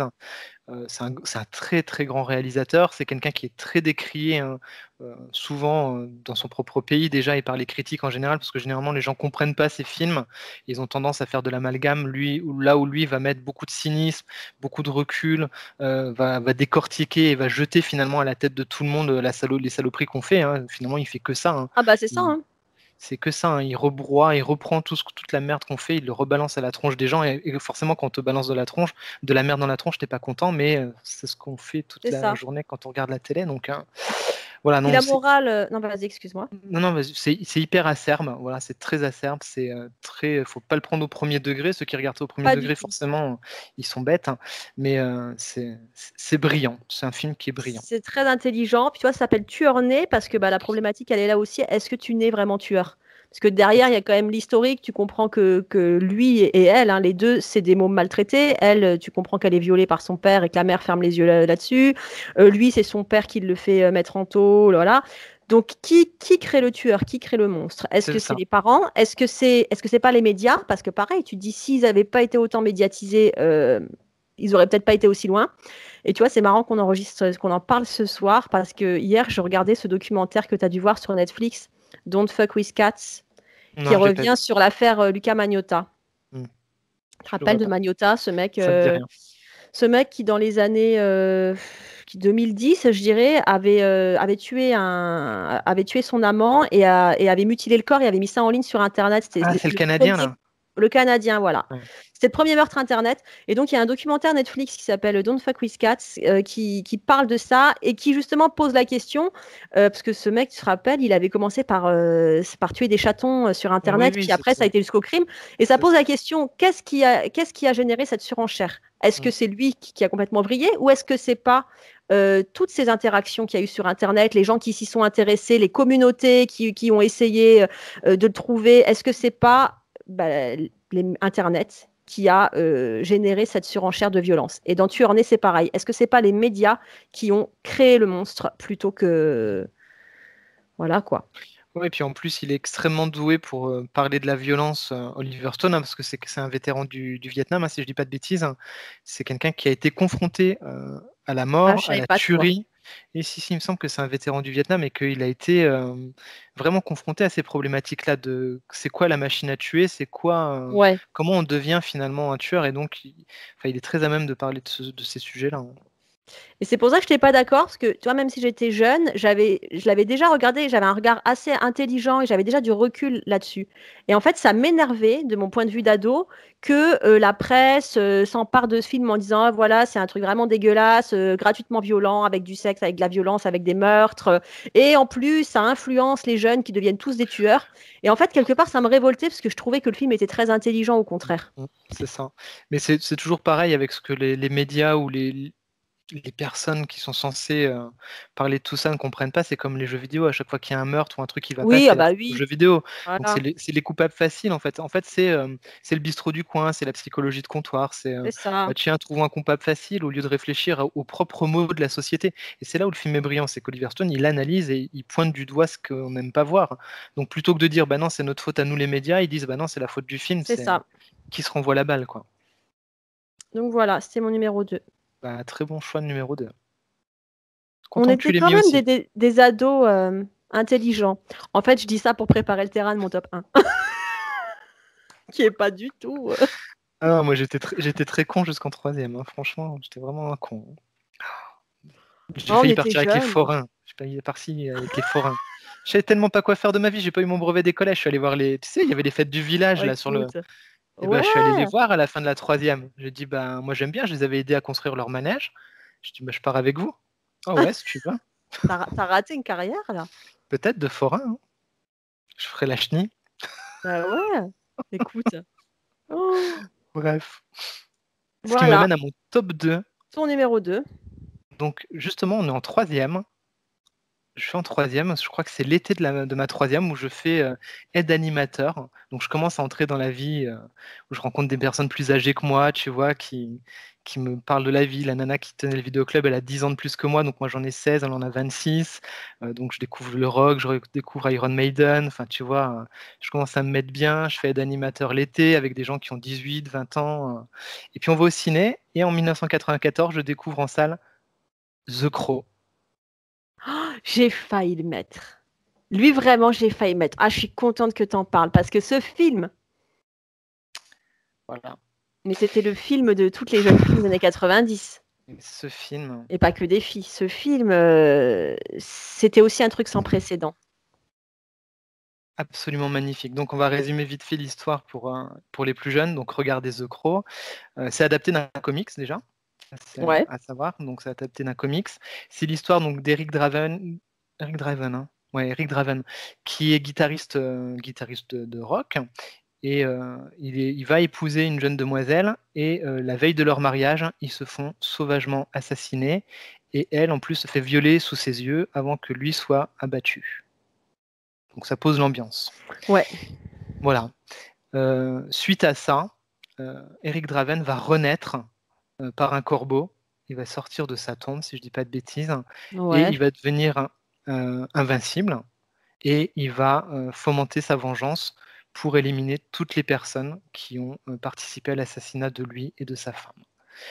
Donc tout à l'heure, la transition que tu faisais avec cet amour absolument Ah éternel, ouais. Mais ça, le pareil, ça nous faisait rêver, hein. Oh, The Crow. Puis on le disait bien à la française. T'as vu The Crow? The Oh, mais Crow. The Crow! The Crow, c'est trop beau! Mais vraiment, ça faisait pleurer nos cœurs de jeunes filles, quoi.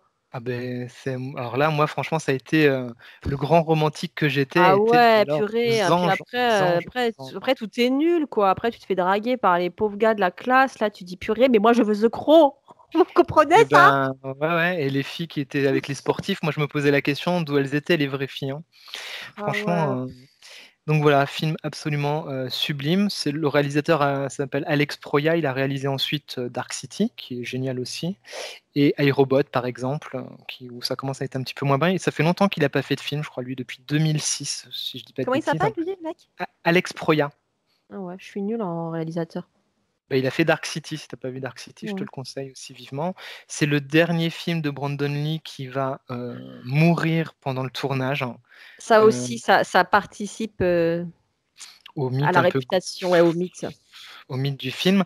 Donc il y a une histoire qui dirait, mais il n'y a rien d'officiel en fait, l'arme à feu qui a été utilisée, il restait un fragment d'une balle réelle et qui aurait touché Brandon Lee suite à la décharge de la balle à blanc et qui l'aurait tué quoi, pendant une des scènes.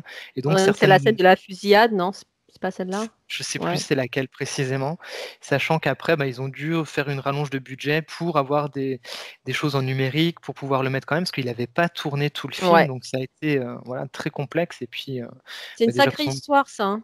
déjà que son père C'est avait été mort ouais. brutalement.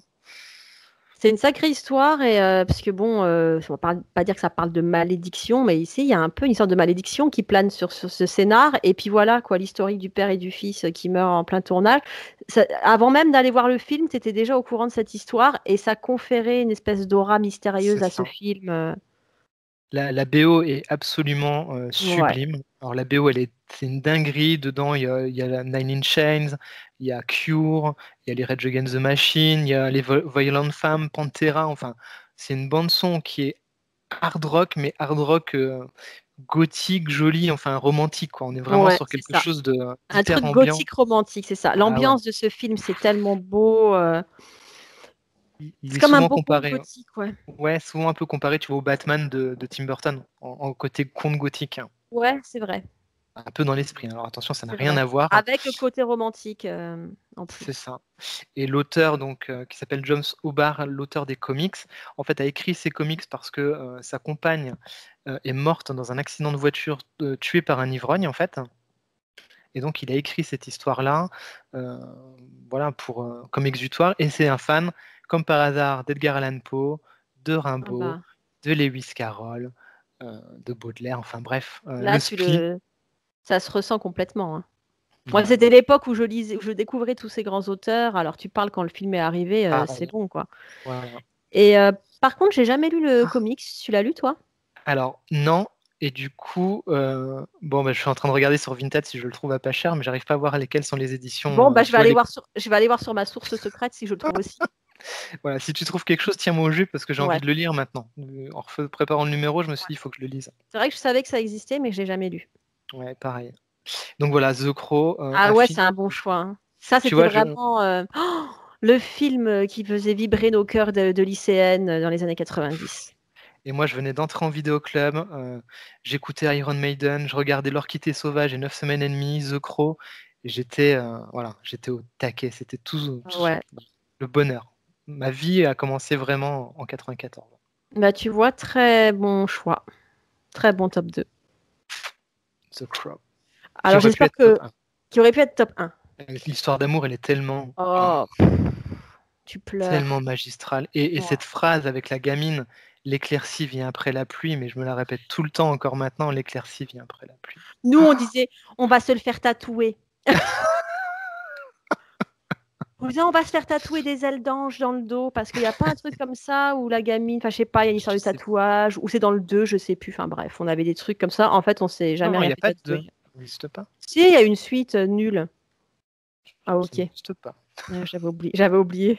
Ça, c'est le code. Ça n'existe Bon, pas. bah, j'espère que tout le monde s'est bien nourri de ces films intelligents, brillants, pour passer à mon top 1.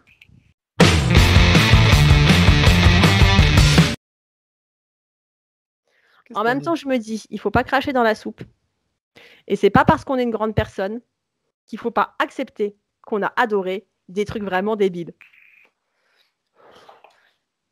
1992, Wayne's World. Ah, mais oui. Ah, mais Le bien. film de mon adolescence. Bien. C'est pas le plus intelligent, Ah, non, mais tellement par bon. bien des côtés, c'est brillant quand même. Mais bien sûr. En termes de comédie, on n'a jamais fait, depuis, il n'y a jamais eu un truc équivalent à Wayne's World. Ah, Il y a eu Wayne's des World. films marrants, mais Wayne's World, ça c'est vraiment le film d'une génération. Tout le monde l'avait vu, on le regardait en boucle. Quand tellement t'allais bon. chez les copains le samedi soir ou quoi, allez hop, bon, à moins qu'il y ait vraiment un trouble fait pour te sortir Trainspotting, on regardait Wayne's World. Mais je regardais Trainspotting aussi. Écoute, alors ça c'est le film des ados des années 90. Si tu as été ado dans les années 90, tu as secoué les cheveux dans ta voiture, enfin dans la voiture du premier qui avait le permis sur Bohemian Rhapsody. Tu as fait sortie méga tough excellent sans arrêt. En fait, c'est ça, c'est que Wayne's World, c'est que des phrases cultes à la con, et que des phrases cultes. Du coup, tu sais, vous, je vous verrais bien en Fiatuno. Des trucs vraiment débiles. Un jour, tu seras mienne. Un jour, tu seras mienne. Oh oui. Et donc, en fait, tu sais, avec le recul, je me dis, mais on devait tellement avoir l'air con. On passait notre temps à ressortir les phrases cultes de Wayne's World. Donc, pour les jeunes qui nous regardent, ne désespérons pas. Wayne's World, comment résumer ça? C'est l'histoire d'un groupe de nerds. Donc, c'est ça, hein. En fait, c'était les prémices du nerd. C'est des nerds. C'est des nerds qui passent leur journée dans le sous-sol de leurs parents, où ils se sont aménagés un petit squat, tu sais, comme font les gosses quand tu as accès au garage ou au sous-sol. Voilà, donc tu as un canapé, tu as 3 pauvres trucs. Et puis, il y en a un qui a une caméra et ils enregistrent leur émission qui s'appelle Wayne's World avec les moyens du bord, un peu comme nous avec Plan Culte. Et j'étais en train d'y penser. En fait, on est de Wayne's World. Rien n'a changé. Rien n'a changé. Un peu comme nous, et au moment où je te parle, Kevin, je me remémore le décor de Wayne's World et je regarde le canapé qui est face à moi et je me dis putain, je suis Wayne. Oh putain, merde. Les couvertures en crochet mal assorties. Et donc, ces nerds, ils sont dans leur sous-sol, ils enregistrent leur petite émission à la con où ils se font des blagues entre eux, mais ils les filment. Et ils adorent le hard rock. Ils veulent devenir des rockstars, mais bon, c'est des mecs sans envergure et sans ambition. Et voilà. Les bons nerds comme on les aime bien. Et c'était phrase culte sur phrase culte. Comme tu dis, ce moment où il va, donc Wayne n'a pas une thune, et tous les jours ou presque, il va au magasin de musique essayer une guitare hors de prix. Et à chaque fois qu'il la voit, c'est un jour tu seras mienne. Oh oui, un jour tu seras mienne. Et ben quand tu étais ado dans les années 80, tu te croyais vachement malin en allant dans les magasins dire un jour elle sera mienne. Et on se regardait en gloussant comme des cons, mais on se croyait cool. Et écoute, je me rappelle, moi, à l'époque, je traînais avec mon cousin, avec toute ma bande de copains, et qu'est-ce qu'on a pu rigoler avec Wayne's World. C'était tellement drôle. Et se refaire les chorés à la con. Oh la vache. Ouais, c'était vraiment très drôle. Les phrases cultes que tu ressors toujours, si tu vomis là-dedans. Je veux dire ça maintenant. Encore maintenant. Il y en a un en bagnole qui dit « Oh, j'ai envie de vomir. Si tu vomis là-dedans. » Sauf que tu as intérêt à être entouré de gens de ta génération, sinon tu es le seul à rigoler. C'est clair. Alors, il y a longtemps, j'ai montré ce film à mon mari. Je dis quoi, tu n'as jamais vu Wayne's World? Donc, lui, il a 13 ans de plus que moi. Ça va, c'est pas énorme. Ça va. Et je lui dis quoi, tu n'as jamais vu Wayne's World? Parce que forcément, les films de son adolescence, c'est pas les mêmes que les nôtres. Et je lui mets. Et là, il me regarde. Tu sais, genre, pourquoi? Et moi, je rigolais à l'avance. Et en fait, ça, je ne comprends pas. Voilà. Et je me dis, c'est vraiment un film marquant parce que tu vois, tous les gens de notre génération, si tu leur passes Bohemian Rhapsody, je suis sûre que 90% va te dire Wayne's World avant de te dire Queen. C'est clair. Et ça, on le faisait quoi, les week-ends à mettre Bohemian Rhapsody et à secouer la tête dans les voitures, entassés les uns sur les autres, c'était trop bien. Et je sais pas, peut-être que ça, c'est vraiment une réflexion de vieille cote, mais je sais pas si depuis, on a refait de la comédie dans cette verve-là, quoi. C'était un humour déjà très particulier. Déjà, c'est un humour très américain. Ouais. Quand même de base. Alors que nous, on sait qu'en France, les comédies françaises, ça reste quand même le point de jugement par rapport au grand public. Et après, c'est le même mec qui a fait, on en avait déjà parlé, Austin Powers. Donc ça reste un humour qui est quand même pas le plus facile, je pense. Et c'est vrai, tu as raison, à l'époque, maintenant on est inondé par les comédies américaines parce que Netflix, tout ça, mais c'est vrai qu'à l'époque, on n'avait pas autant accès aux comédies américaines. Très courant. Donc c'est vraiment nouveau. Et alors, corrigez-moi dans les commentaires, n'hésitez pas si je dis une connerie, mais je crois, je suis quasi sûre, que c'est pour la version française, l'adaptation française, c'est les nuls qui ont signé les textes. Ah, je sais pas. pour adapter toutes les blagues en français, je Ah, crois, à vérifier, mais il me semble que c'est les nuls qui avaient bossé sur les ce textes. qui C'est pour ça expliquerait pas mal ce de qui choses. Hein. expliquerait que tu rigoles autant, quoi. Voilà. Ok, ce qui Mais il y a des expliquerait trucs. pas mal de trucs. Claudia Schiffer, Showing, Chapiteau. Putain, mais ce truc, c'est tellement resté. Ah, j'avais oublié. Oh putain. Showing, Chapiteau. Et tu vois, moi, je regardais, j'étais au collège, et on regardait avec les Ah, petites sœurs et les petites cousines. Tu vois, c'était pas méchant, tu vois. Donc, c'est un truc que c'était pas des comédies vulgaires. Après, tu vois, il y a eu, bien plus tard, dans les années 2000, il a commencé à y avoir tous ces teen movies où tu es toujours un peu à la limite de la vulgarité gratos, comme ça. C'était pas encore le cas dans Wayne's World. Dans Wayne's World, il y avait un espèce de truc généreux, bon enfant. Des fois, ça volait pas haut. potache. Voilà, c'est vraiment potage, tu tombais jamais dans la vulgarité. Tu vois, après, tout de suite, la génération suivante, c'était American Pie. Oh, on se branle dans une bière. Oh, il a Ouais. bu la bière sans faire exprès. Ah, c'est tellement marrant. Oh, il a mis sa bite dans une tarte aux pommes. Tu vois, je trouve que dans les années 2000, on a vrillé comme ça. On est parti dans un humour vachement facile où ça redevenait pipi, caca, sperme, machin. Et Wayne's World, c'était réussi pour ça. Il n'y avait rien de tout ça. Tu vois, il n'y avait rien de Non. trop. Voilà, quoi. C'était des nerds, hein, C'était des effectivement. nerds. Ouais, tu as bien résumé. Mais des nerds convaincus d'être des rockstars. Et c'est ça qui Ah était cool. oui, et c'est ça Ah qui ouais. était bon.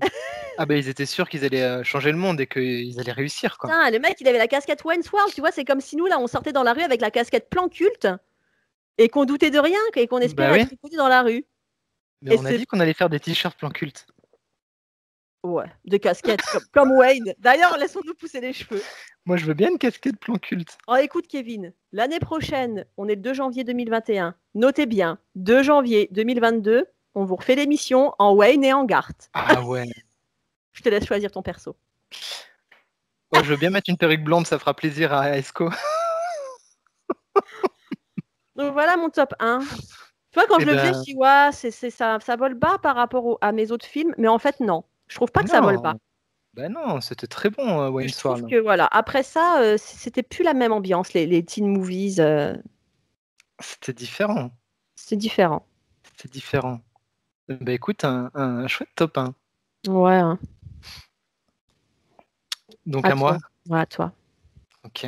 Bah écoute, alors il est numéro 1, donc je t'ai dit les 4 autres pour être numéro 1, mais lui vraiment, ce film-là, il m'a bouleversé. Et c'est Bienvenue à Gattaca. Oh. Ça c'est un film que je regarde souvent. Tu Bienvenue à zappes, il Gattaca. passe, tu regardes. Et il n'a pas vieilli, ce film. Je suis absolument fan de Bienvenue à Gattaca. C'est quelle année, J'adore ce Bienvenue à film. Gattaca? Bienvenue à Gattaca, on est en 97.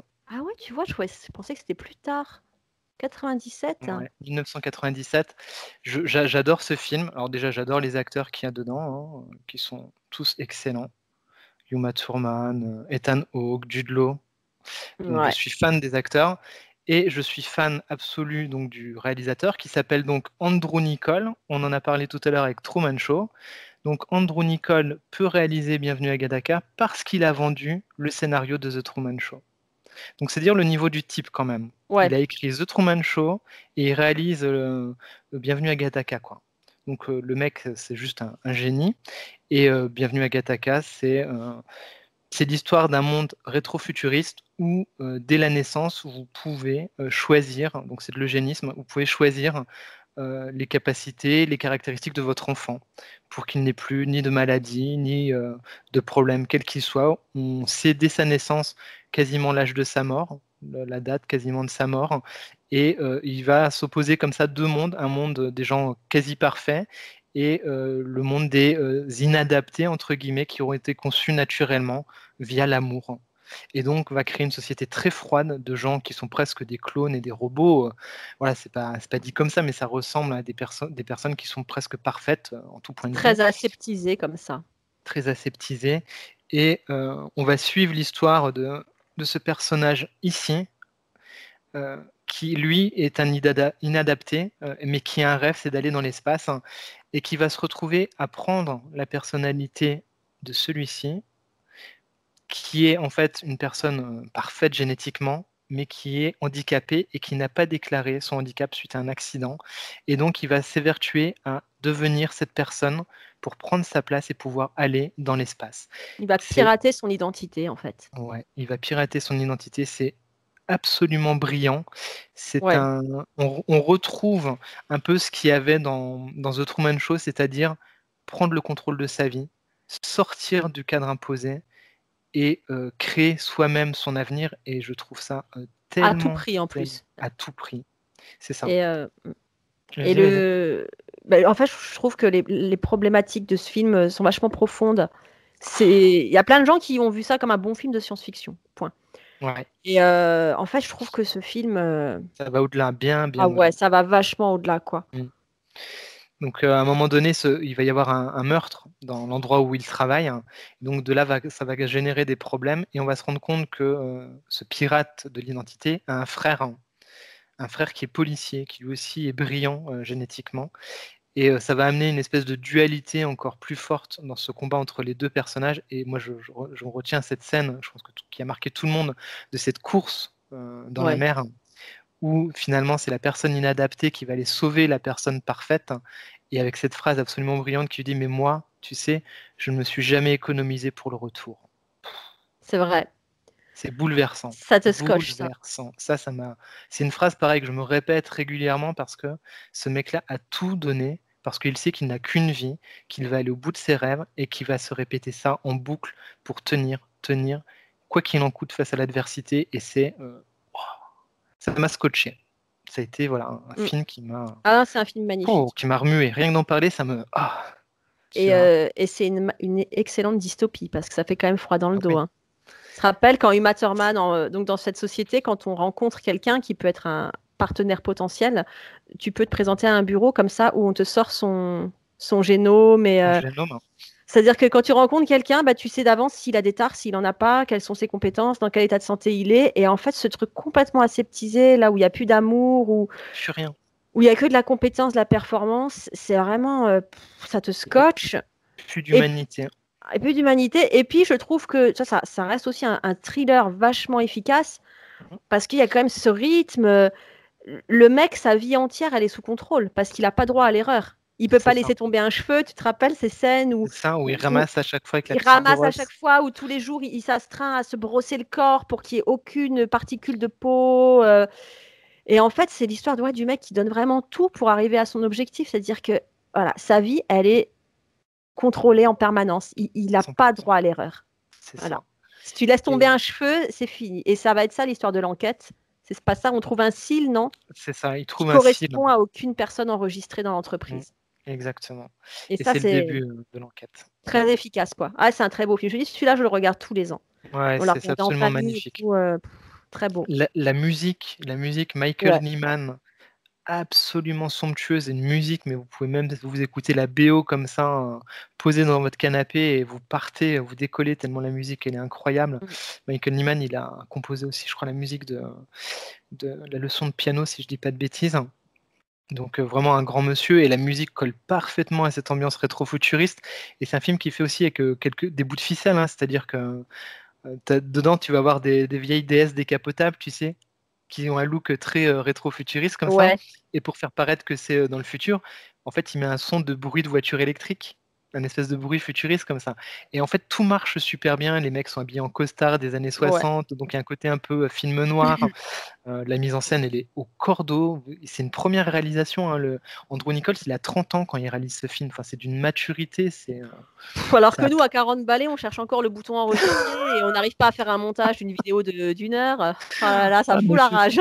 Ah mais c'est un truc de fou. Donc si vous aimez Le Meilleur des mondes, si vous aimez Black Mirror, si vous aimez la série Upload sur Amazon Prime, voilà, regardez Bienvenue à Kataka si vous êtes plus jeune ou si vous avez jamais vu, ce film-là. C'est majestueux.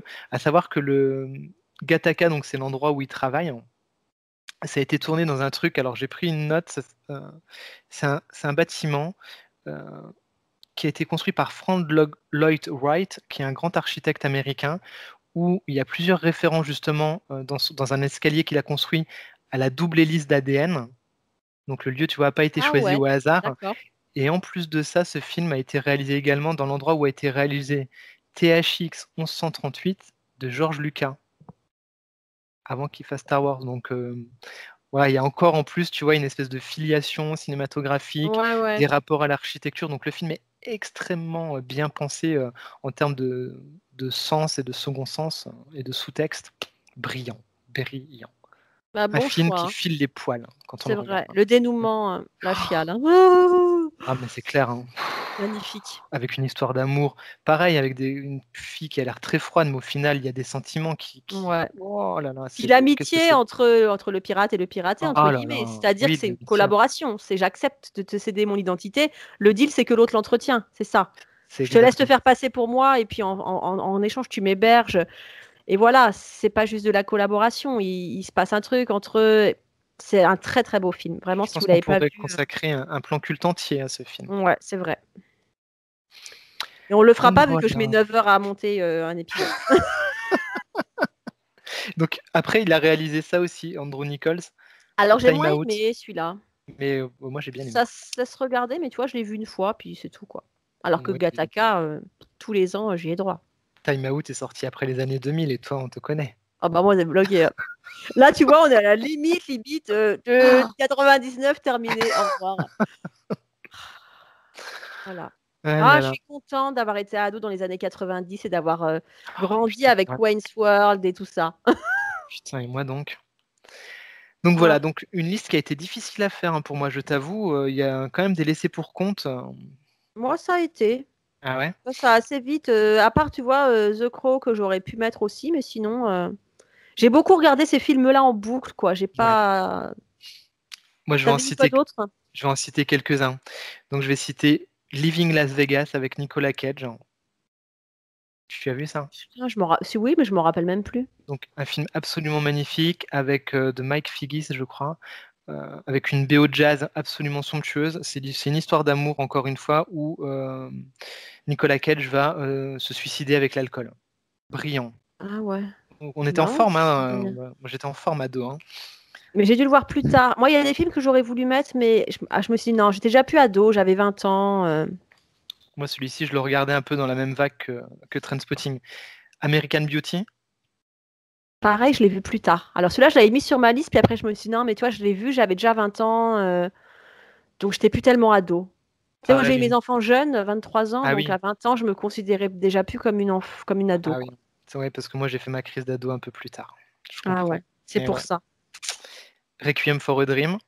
Alors ça fait partie des films qui m'ont fait dégueuler. Ah bah oui, je me doute. Ah, mais je veux dire, Trainspotting, c'est rien à côté de Requiem for a Dream. J'ai dû arrêter le film parce que j'ai cru que j'allais dégueuler. Et il y a 2 ans en classe, tu sais, en fin d'année, le dernier jour, je suis une prof sympa, je laisse toujours les élèves amener un film. Et il y a une élève qui me dit, ah, mais madame, sur ma clé USB, j'ai Requiem for a Dream. Oh, je Oh dis, ah non. putain, un Et vous bonnet. avez aussi la Ah, soupe aux choux, on va plutôt se faire la soupe aux choux. ah putain, puis Requiem for a Dream, la Ah, non, scène pas en finale, classe. tu peux Non, pas non. mettre ça en classe, c'est Déjà pas pas en possible. classe, c'est pas Et ça finit cul adapté. à cul. Ah, non, non. C'est inadapté. Et puis, moi, je Non. leur ai carrément dit, moi, ce film, il m'a fait dégueuler, donc il est hors de question qu'on regarde ça en classe. Ah ouais. J'aurais pu mettre qui tournait beaucoup The Big Lebowski, les Ouais, frères mais Coen. ça, pareil, j'étais plus vieille quand je l'ai vu. J'aimais beaucoup. Las Vegas Parano Ouais, je suis passée à côté. de Terry Gilliam, absolument dantesque. Et le dernier, alors je bossais en vidéoclub, en face de mon lit, j'avais le poster de ce film. Et ce film, c'était N'oublie pas que tu vas mourir de Xavier Beauvois. Et tous les Je sais matins, même je me pas ce que réveillais c'est. avec N'oublie pas que tu vas mourir. Putain, mais Kevin, mais pourquoi tu Voilà sais ma vie ça? d'adolescent. Parce que j'étais un adolescent qui était très bien dans sa peau. N'oublie pas que tu vas. Oh, ma Kevin. En face de Oh, mon lit, tous les matins. Xavier Beauvois, Roche Dizem, premier rôle de Roche Dizem, je crois. N'oublie pas que tu vas mourir. J'avais récupéré l'affiche au vidéoclub, collée devant mon lit. eh ben, bonne ambiance. Ouais, bonne ambiance. Bon esprit. Pour amener une fille dans sa chambre. Ouais, bon, il n'y avait Ah, pas ça. elle voit Ouais, ton poster. Ah, j'ai oublié. ouais, faut que je J'ai rentre. judo, salut. Ah ouais. Non, mais tu vois, moi, c'est Ouais, ça. ouais. Parce que moi, mon adolescence, elle s'est vite arrêtée, hein. Tu sais, moi, je suis vraiment. Je me suis vite mise en ménage comme une pauvre conne. Après, j'ai eu des enfants et en fait, voilà, j'ai tout gâché. Non, moi, j'étais rock'n'roll, hein. Moi, j'étais rock'n'roll. Ouais, J'étais voilà. un peu trash, un peu trashouné. Bon, bah Même si voilà. ça se voit plus, ça va, ça va. Bah Je peux si, juste ça se plus voit, boire d'alcool. ça se voit qu'on est des mecs rock'n'roll. Non? Je sais pas. Bon, bah écoute, hein, Ça nous Voilà. rajeunit pas. Ça me fout moins une claque que quand on avait fait les films de notre enfance, tu vois. Ah ouais. Ouais, je sais pas pourquoi. Ok. On s'est resté jeune. Oh oui. Bon, Ah bah, là là. merci pour ce petit plan culte, hein. Bah écoute, avec plaisir. Bah, comme on a fait les films de notre enfance et les films de notre adolescence, il restera plus que les films de notre retraite. Non, Putain. les films de notre chômage. Oh merde. Alors, Putain. les films que je regarde le plus depuis que je suis au chômage. Arrête. Oh Ah, putain, le bordel. je vais péter l'ambiance. Mhm. Alors maintenant, vous allez tous faire une prière pour que je réussisse à faire le montage de cette vidéo sans encombre et que je Oui. reste pas 2 jours dessus comme pour la précédente. Voilà. Et puis, on va remercier quand même nos tipeurs qui nous aident, qui nous suivent. Ouais. On les Merci à met en vous. générique à chaque fois. Ouais. Vous contribuez beaucoup à l'avenir de Plan Culte, sachez-le, pour de vrai, hein, Ouais. ça nous touche énormément. Donc, ceux qui nous découvrent, on a une page Tipeee où vous avez des contreparties qu'on vous propose pour soutenir l'émission si ça vous intéresse. Voilà, je pense qu'on a fait des contreparties qui sont plutôt intéressantes à partir Ouais, on de, essaye de s'améliorer, on aime bien faire des cadeaux, tout ça, donc à partir de 7 euros. Vous avez une box mystère à gagner, donc quand même, ça peut être plutôt cool. Voilà, si ça vous dit, voilà. vous pouvez nous soutenir. On vous fait gagner des livres, on va faire gagner aussi régulièrement des livres qu'on présente dans nos chroniques. Comme ça, si les chroniques vous ont plu, ça vous permet de découvrir les bouquins. Et puis, il y aura des surprises. Ouais, les surprises, c'est quand même cool. Je vais pouvoir sortir mon tampon Wayne's World. T'as un Et tampon Wayne's World? ouais, j'ai un tampon Oh où il y a Wayne et putain! Garth et il y a écrit Megatough excellent. Oh Alors, j'aurais dû putain, le la mettre sur mon colis. classe! Ouais. Putain! Tu sais pourquoi je m'en servais? Je les mettais sur les copies de mes élèves. Oh putain, non! Mais ils n'avaient pas la référence. Oh Alors après, putain! En fait, j'avais 3 tampons pour les copies de mes élèves. S'il y a de mes élèves qui nous regardent, vous savez que c'est vrai.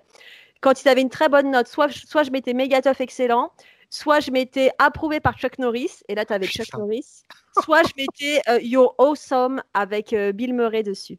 Oh putain, énorme! Ouais, dire que j'ai arrêté d'enseigner. Ouais.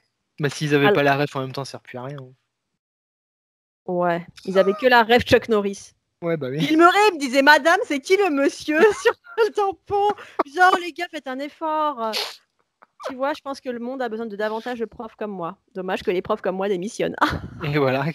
Bah, ils font des émissions plan cul qui auront peut-être plus d'impact un jour. Voilà, et qui l'éducation. rapportent pas un rond, mais c'est comme ça. Ah oui, t'aimes bien les métiers où ça rapporte pas.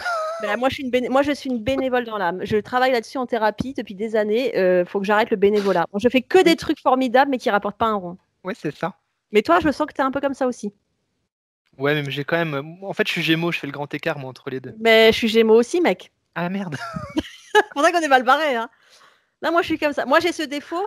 Quand il y a 3 francs 6 sous qui rentrent, je réinvestis intelligemment. Tu vois, là, c'est ce qu'on fait. Ah, t'as vu, il y a un nouveau tipeur sur Plan Culte. Super, on va lui offrir un cadeau.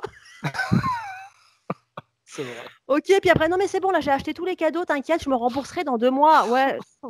Franchement, on n'est pas prêt de devenir une multinationale, Kevin, hein. Oh là là, s'il vous plaît, faites qu'il y ait quelqu'un qui soit très riche, qui voilà, un vrai mécène qui en a rien à Envoyez-nous foutre de quelqu'un qui a de la l'argent et qui puis le qui s'en finance. foutent. Et voilà. On vous redonnera la moitié de toute façon. De toute façon, on vous La moitié distribuera est les pour billets vous. comme ça. Allez, on va arrêter Bon, là avant allez. qu'il y ait plus de Ouais, conneries, hein. c'est Bon, bon. bah, merci On va à tous. reparler de Star Wars encore. Ouais, en état et on parle de Star Wars. À bientôt. Ouais, merci à vous tous. Bisous, prenez soin de vous.